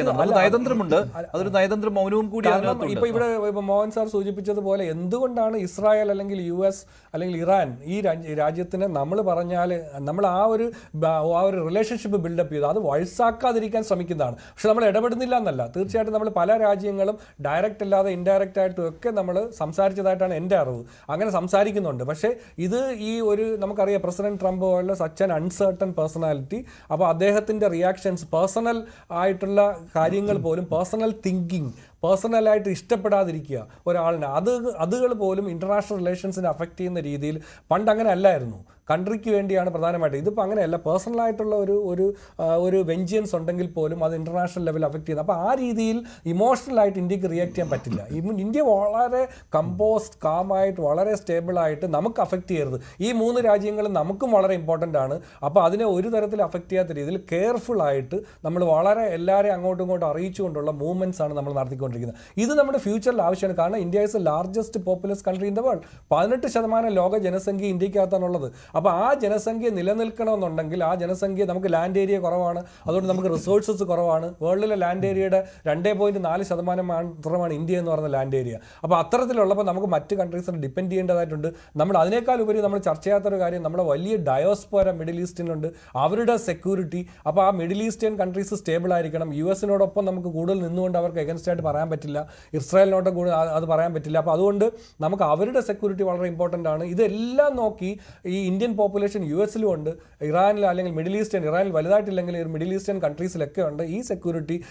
ഇത് വലിയ കേരളത്തിന്, പിന്നെ ഇന്ത്യയുടെ ഫോറിൻ റെമിറ്റൻസസ്, വലിയൊരു ഫോറിൻ റെമിറ്റൻസസ് വരുന്ന രാജ്യമാണ് ഇന്ത്യ. ലോകത്തിലെ തന്നെ നോക്കിയാൽ ഫോറിൻ റെമിറ്റൻസിലുണ്ട് അത് ഹയസ്റ്റ് റിസീവ് ചെയ്യുന്ന കൺട്രിയാണ്. അപ്പോൾ ഈ ഫോറിൻ റെമിറ്റൻസസ്, ഇങ്ങനെയുള്ള പ്രശ്നങ്ങൾ ഉണ്ടാകുമ്പോൾ റെമിറ്റൻസസ് ഇങ്ങോട്ട് വരുന്നത് മിഡിൽ ഈസ്റ്റിൽ നിന്നാണ് കൂടുതൽ വരുന്നത്. ഈ റെമിറ്റൻസസും കുറയുന്നുണ്ട്, ഇൻവെസ്റ്റ്മെന്റും ട്രേഡും മാത്രമല്ല റെമിറ്റൻസസ് കുറയുന്നു. അത് ഇൻഡയറക്റ്റ് ആയിട്ട് ഇപ്പോൾ കേരളം പോലുള്ള സംസ്ഥാനം, ആന്ധ്രാപ്രദേശ് പോലുള്ള സംസ്ഥാനത്ത് ഏറ്റവും കൂടുതലൊരു പ്രശ്നം വരുന്നത് ഇതുപോലെ റെമിറ്റൻസസിന്റെ ഫ്ലോ ഇപ്പം കുറച്ച് നാളെ ആയിട്ടുള്ളൂ. ഇത് കണ്ടിന്യൂ ചെയ്യുകയാണെങ്കിൽ അതിന്റെ ഫ്ലോ കുറയും തീർച്ചയായിട്ടും. അങ്ങനെ കുറയുമ്പോൾ അത് ഡൊമസ്റ്റിക് ഇക്കോണമിയെ ബാധിക്കും, സെയിൽസിനെ ബാധിക്കും, പർച്ചേസിനെ ബാധിക്കും. ഇപ്പോൾ ഓയിൽ പ്രൈസ് കൂടുന്നത് മാത്രമല്ല, അത് വാങ്ങിക്കാനുള്ള കഴിവും കൂടെ ആൾക്കാർക്ക് വേണം.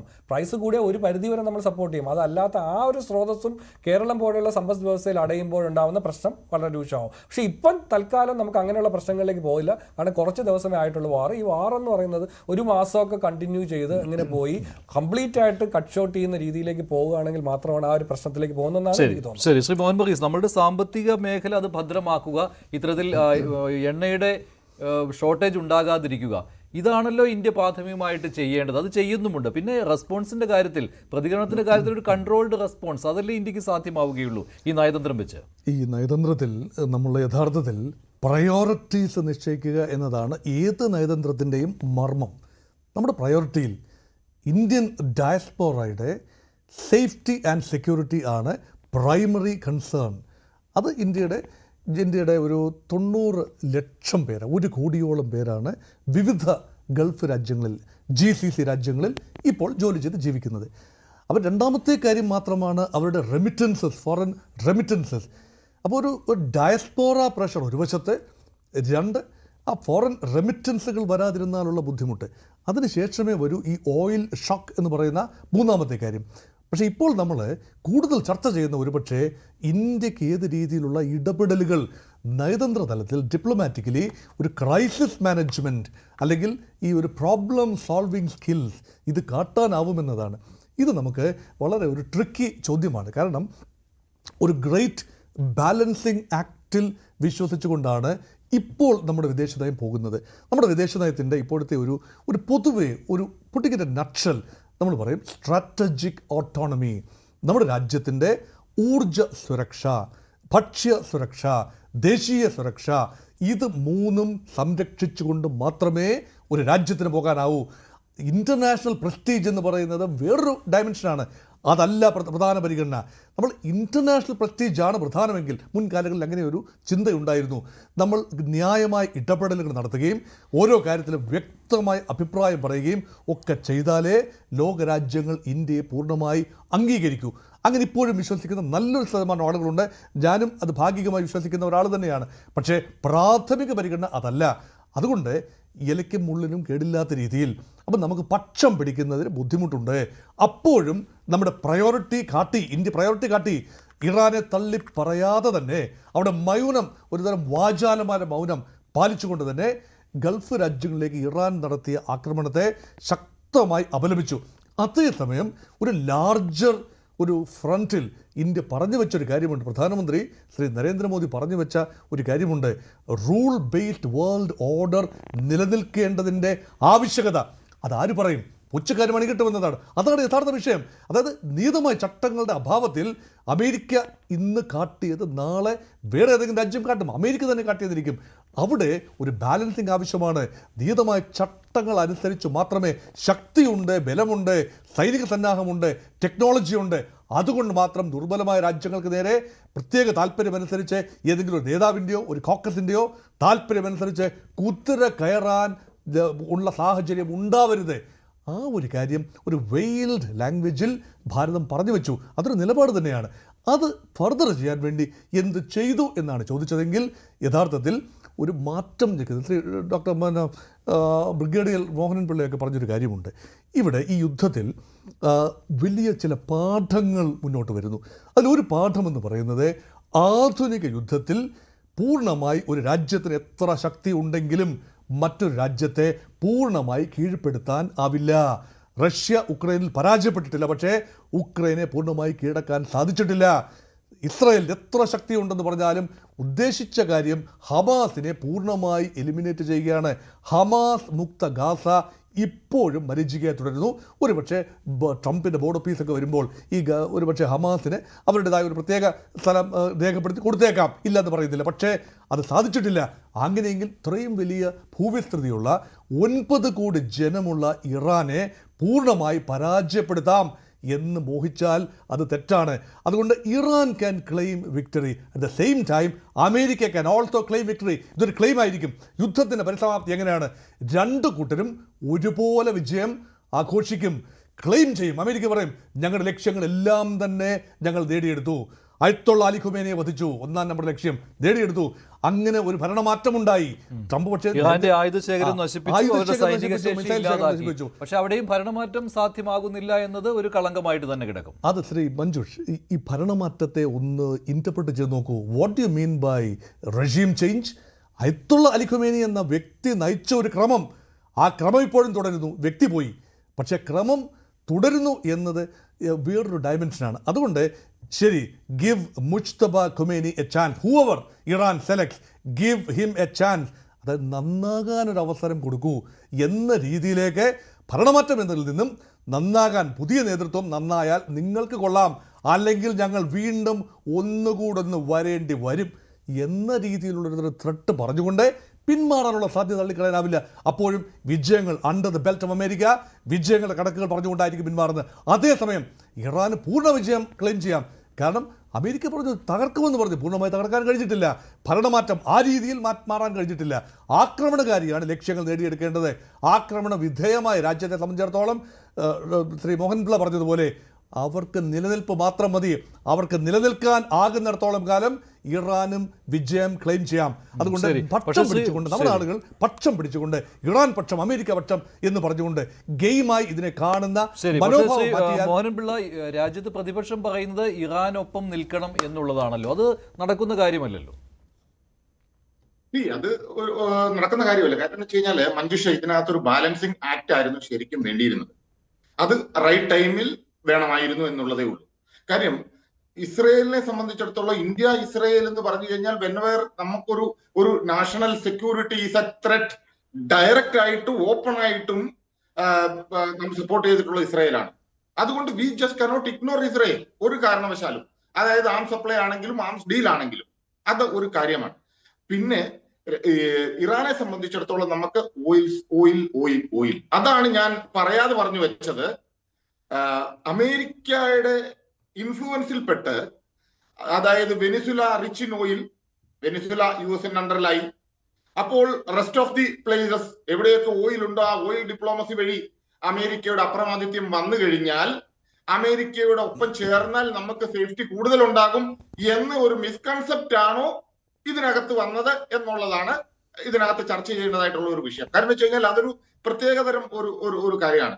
പിന്നെ ഞാൻ പറഞ്ഞല്ലോ, ഒരു ആക്സിസ് ഡെവലപ്പ് ചെയ്തു വന്നു. അത് നമുക്ക് ഏറ്റവും വലിയൊരു ത്രെട്ടാണ്. കാര്യം പാകിസ്ഥാൻ, ടർക്കി, സൗദി അതിനെ ബ്രേക്ക് ചെയ്യാനായിട്ട് നമുക്ക് ഈ ചൈനയുടെ ഇൻഫ്ലുവൻസും കൂടി ആ സൗദിയുമായിട്ട് ചേരുമ്പോഴത്തേക്കും India will have a severe threat. അത് ആ ഒരു ആംഗിളിൽ നമ്മൾ കാണണം. കാര്യം നമുക്ക് ഇവിടെ വിമർശിക്കാൻ പറ്റും, പക്ഷേ ദ ഫോർമോസ്റ്റ് മാക്സിമം എന്ന് പറയുന്നത് ഇന്ത്യയുടെ സെക്യൂരിറ്റിയാണ്. ആ സെക്യൂരിറ്റി പർപ്പസിൽ നമ്മൾ ഇസ്രയേലിനോട് ചേർന്ന് നിന്നു എന്നുള്ള കാര്യത്തിൽ യാതൊരു സംശയവുമില്ല. ടൈമിംഗ് ആണ്, ടൈമിംഗ് വിച്ച് മാറ്റേഴ്സ്, അതിനകത്ത് യാതൊരു സംശയവുമില്ല. പിന്നെ ഇതുകൊണ്ട് ഉൾക്കൊള്ളുന്ന പാഠം എന്താണ് മഞ്ജുഷ? കാര്യം ഇപ്പോൾ തന്നെ അടുത്ത ടാർഗറ്റ് ഒരുപക്ഷെ ട്രംപിന്റെ സ്വഭാവം കൊണ്ട് ഞാൻ പറഞ്ഞു വെച്ചിട്ടുണ്ട് ഇതിനു മുമ്പും, ഒരുപക്ഷെ ക്യൂബയെ അറ്റാക്ക് ചെയ്യാതിരിക്കും. പക്ഷെ ഇപ്പം അല്പം മടിക്കും. കാര്യം ഇവിടെ നിന്ന് കിട്ടിയിട്ടുള്ള ഈ ലെസൺ ഇത് കെട്ടടങ്ങുന്നതിന് മുമ്പ് വീണ്ടും ക്യൂബയെ കയറി അടിക്കുവാനുള്ള ഒരു ടെൻഡൻസി, ആ ഒരു ചാൻസ് ഒരു കാരണവശാലും ട്രംപ് എടുക്കില്ല. പിന്നെ ട്രംപാണ്, മോഹൻ സാറൊക്കെ പറയുന്നത് പോലെ ട്രംപാണ്, വിശ്വസിക്കാൻ പറ്റില്ല എന്നുള്ള ഒരു രീതി വരുന്നുണ്ട്. പക്ഷെ നമ്മുടെ ഫോറിൻ പോളിസി എന്ന് പറഞ്ഞു കഴിഞ്ഞാൽ നമ്മള് ഈ ലെവലിൽ എത്തിയത് ഒരു കാരണവശാലും അമേരിക്ക കൊണ്ട് മാത്രമല്ല. നമ്മളുടെ ഫോറിൻ പോളിസി എന്ന് പറഞ്ഞു കഴിഞ്ഞാൽ ഇറ്റ് ഓൾവേസ് ലോകം മൊത്തം അപ്രീഷിയേറ്റ് ചെയ്തിട്ടുള്ള ഒരു ഫോറിൻ പോളിസിയാണ്. ആ ഫോറിൻ പോളിസിയാണ് നമ്മൾ ഫോളോ ചെയ്തിട്ടുള്ളത്. അത് എല്ലായ്പ്പോഴും പറയും never put all the eggs in one basket എന്ന്. ഒരു കാരണവശാലും അവിടെ എല്ലായ്പ്പോഴും ഏത് രാജ്യമാണെങ്കിലും അവിടെ ഫോറിൻ പോളിസി തെറ്റും. കാര്യം ആ ഒരു പർട്ടിക്കുലർ ബ്ലോക്കിലായി കഴിഞ്ഞു കഴിഞ്ഞാൽ, അമേരിക്കൻ ബ്ലോക്കിന്റെ അണ്ടറിലായി കഴിഞ്ഞാൽ, അതിന്റെ ഇൻഫ്ലുവൻസിലായി കഴിഞ്ഞു കഴിഞ്ഞാൽ തീർച്ചയായിട്ടും we have to dance as per the tune given by USA തരുന്ന ട്യൂൺ അനുസരിച്ച് നമുക്ക് ഡാൻസ് ചെയ്യേണ്ടി വരും. നേരെ മറിച്ച് ഒരു ഓപ്ഷൻ ഇപ്പുറത്തുണ്ടെങ്കിൽ തീർച്ചയായിട്ടും ഡാൻസ് സ്റ്റെപ്പ് എടുക്കുന്നതിന് മുമ്പ് പറയാം let us see which tune is best. ആ അവിടുത്തെ ട്യൂണും കൂടെ കേട്ടിട്ട് നല്ല ഡാൻസ് ഏതാണോ അതനുസരിച്ച് ഞങ്ങൾ ചെയ്തോളാം എന്ന ഒരു ഓപ്ഷൻ നമുക്കുണ്ടായിരുന്നു. ആ ഓപ്ഷൻ ഇപ്പോൾ കുറഞ്ഞു വരികയാണ്. അത് രാജ്യത്തെ സംബന്ധിച്ചിടത്തോളം ഇന്ത്യയുടെ ആ good will across the world, ലോകത്തിലുള്ള ആ ഒരു ഇതാണ്. ഇപ്പൊ ലോകരാജ്യങ്ങൾ ഇന്ത്യയെ കാണുന്നത് അമേരിക്കയുടെ ഒരു എന്താ പറയാ ഇൻഫ്ലുവൻസിലുള്ള ഒരു രാജ്യം എന്നുള്ള രീതിയിലാണ്. അമേരിക്കൻ ഇൻഫ്ലുവൻസ്, ആ ഇൻഫ്ലുവൻസിലുള്ള ഒരു, നമ്മൾ പറയില്ലേ ഇപ്പം മറ്റു രാജ്യങ്ങളുടെ കാര്യം പറയുമ്പോൾ ചൈന പറയുന്നത് പോലെ, അല്ലെ ചൈന ബ്ലോക്കിനൊപ്പം മിക്കവാറും നോർത്ത് കൊറിയ നിൽക്കൂ എന്ന് പറയുന്നത് പോലെ തന്നെ അമേരിക്ക എന്ത് പറയുന്നു അതുപോലെ ഇന്ത്യ നിൽക്കും എന്ന് ഒരു ഒപ്പീനിയൻ, പബ്ലിക് ഒപ്പീനിയൻ ഡെവലപ്പ് ചെയ്തു വന്നു കഴിഞ്ഞു. അതാണ് നമ്മുടെ ഇമേജിനെ ബാധിച്ചു എന്ന് പറയാനുള്ള മുഖ്യമായിട്ടുള്ള കാരണം. ഇല്ലെങ്കിൽ ഒരു കാരണവശാലും ഈ ഒരു സിസ്റ്റത്തിലൂടെ നമ്മൾ മൂവ് ചെയ്യാൻ പാടില്ലായിരുന്നു.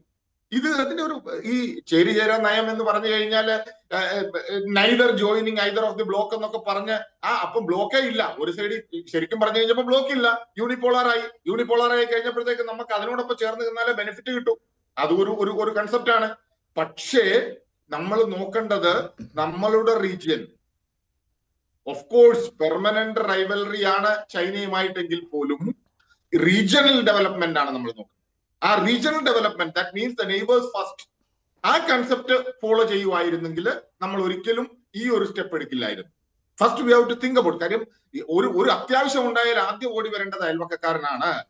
ആ ഒരു രീതി, ഒരു കൺസെപ്റ്റ് ഉണ്ടായിരുന്നെങ്കിൽ തീർച്ചയായിട്ടും ദൂരെ കിടക്കുന്ന ആളിനെ സപ്പോർട്ട് ചെയ്യേണ്ടതായിട്ട് വരില്ല. ഓഫ് കോഴ്സ് ബെനിഫിറ്റ് ഭയങ്കരമാണ്, ഇക്കണോമിക്കലി ഇന്ത്യ ബൂസ്റ്റ് ചെയ്യുന്നുണ്ട്. ശരി ശ്രീ മോഹൻ, അവസാനമായി ശ്രീ CS ഷൈജിമോൻ, എന്തായാലും ഇന്ന് ബെന്റ് ക്രൂഡിന്റെ വില കുറഞ്ഞിട്ടുണ്ട് അല്ലേ? 150 പോയേക്കാം എന്ന ഘട്ടത്തിലാണ് 116 നിന്ന് 90 മാറിയിരിക്കുന്നത്. നമ്മൾ ശരിക്കും പറഞ്ഞാൽ റഷ്യ എന്നുള്ള ഇറക്കുമതി കൂട്ടി, അത് ഇപ്പം നമുക്ക് പറയാൻ വേണമെങ്കിൽ US പറഞ്ഞത് കൊണ്ട് വാങ്ങി എന്നൊക്കെ നമ്മൾ അതിനു മുന്നേ വാങ്ങി.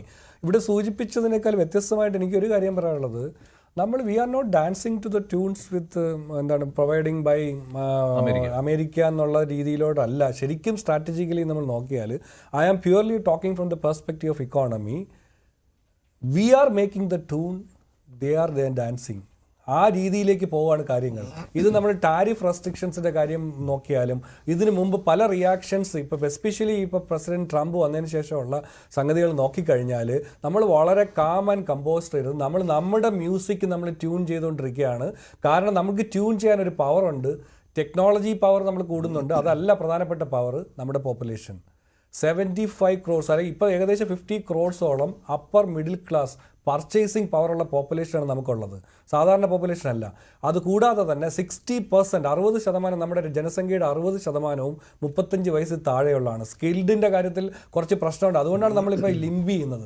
ഇല്ലെങ്കിൽ ഒരുപക്ഷെ നമ്മൾ ടേക്ക് ഓവർ ചെയ്താനാണ്. ഈ ഗ്ലോബൽ കൺട്രീസിനെല്ലാം ഇൻക്ലൂഡിങ് US നല്ല ഫ്യൂച്ചറിൽ ഏറ്റവും സ്കിൽഡായിട്ടുള്ള ഹ്യൂമൻ റിസോഴ്സ് സപ്ലൈ, ഇത് ഹ്യൂമൻ റിസോഴ്സ് സപ്ലൈ ഫ്യൂച്ചറിൻ്റെ എന്ന് പറയുമ്പം ഇനി ഫ്യൂച്ചർ ടെക്നോളജീസ് ഹ്യൂമൻ റിസോഴ്സ് ഒരിക്കലും അങ്ങോട്ട് മൂവ് ചെയ്യേണ്ടി വരത്തില്ല. നമ്മുടെ കൺട്രിയിൽ ഇരുന്നുകൊണ്ട് തന്നെ US-ന്റെ നീഡ്സിനനുസരിച്ച് ചെയ്യാവുന്ന ഹ്യൂമൻ റിസോഴ്സസ്, അത്രയും സ്കിൽ അഡ്വാൻസ്, ഇപ്പോൾ AEML ടെക്നോളജീസ് അല്ലെങ്കിൽ ഈ 5th ഇൻഡസ്ട്രിയൽ റെവല്യൂഷൻ ടെക്നോളജീസ് എന്ന് പറയുന്നത് എല്ലാം തന്നെ നമ്മുടെ ഹയർ സ്കിൽഡ് ടെക്നോളജീസാണ്. ഇത് കോമ്പീറ്റ് ചെയ്യാൻ പറ്റും. അതുകൊണ്ട് ചൈനയായാലും US-നെ ആയാലും നമ്മൾ ഇൻഡയറക്ട്ലി വി സ്റ്റാർട്ടഡ്, ഞാൻ പറയുന്നത് കംപ്ലീറ്റ്ലി അവർ നമ്മുടെ ട്യൂൺസിന് ഡാൻസ് ചെയ്യുന്നതല്ല, വി ഓൾറെഡി സ്റ്റാർട്ടഡ്. വ്യത്യാസമുണ്ടോ താങ്കൾക്ക് ഇക്കാര്യത്തിൽ? തീർച്ചയായിട്ടും ആത്മാഭിമാനം ഉള്ള, അതായത് US ഒഫീഷ്യൽ ഇന്ത്യയിൽ വന്നു നിന്ന് പറയുകയാണ് വേണമെന്നുണ്ടെങ്കിൽ 30 ദിവസത്തേക്ക് വാങ്ങിച്ചു. അത് ആരുടെ ഡാൻസ് ആണ്? ആരാണ് കമാൻഡ് ചെയ്യുന്നത്? They are commanding. പക്ഷെ നമ്മൾ റഷ്യയിൽ നിന്നുള്ള എണ്ണ വാങ്ങൽ നിർത്തിയിട്ടുണ്ടായിരുന്നില്ലല്ലോ. നമ്മളുടെ കാര്യം നമ്മൾ തീരുമാനിക്കണം. That is the only problem. നമ്മളുടെ കാര്യം നമ്മൾ തീരുമാനിച്ചാൽ അവർ തരുന്ന ട്യൂൺ അനുസരിച്ച് നമ്മൾ ഡാൻസ് ചെയ്യില്ല. അല്ല, ഇതിന്റെ ഒരു റിയാക്ഷൻ എനിക്ക് പറയാനുള്ളത്, അവർക്ക് അങ്ങനെ എന്തും പറയാം, അപ്പൊ അങ്ങനെ ഒരു റിയാക്ഷൻ, പക്ഷെ നമ്മൾ അതിനനുസരിച്ച് പ്രതികരിച്ചോ ഇല്ലയോ എന്നുള്ളതാണ്. നമ്മൾ റഷ്യയിൽ നിന്ന് വേണ്ട വാങ്ങുന്ന നിർത്തിയില്ല. അവർക്ക് അവരുടെ ട്യൂൺ സെറ്റ് ചെയ്തു, അവർ ട്യൂണുകൾ ഉണ്ടാക്കിക്കൊണ്ടേയിരുന്നു. പക്ഷെ നമ്മൾ നമ്മുടെ ട്യൂണാണ് വളരെ സട്ടിലായിട്ട്, കാരണം US-നെ പോലുള്ള കൺട്രിയെ മിലിറ്ററി പവർ മറ്റു വെച്ച് നമുക്ക് കൺട്രോൾ ചെയ്യാൻ പറ്റില്ല. അപ്പൊ നമ്മൾ നമ്മുടെ ട്യൂൺ സെറ്റ് ചെയ്ത്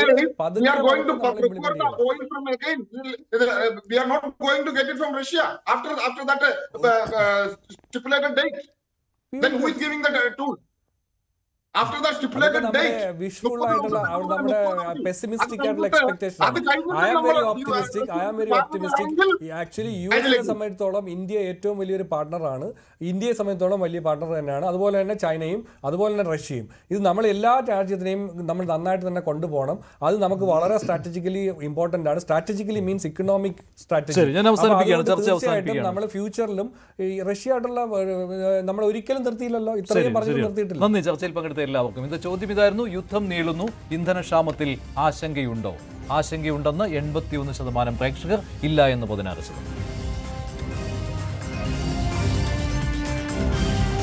ഡിബേറ്റ് അവസാനിക്കുന്നു. നന്ദി, നമസ്കാരം.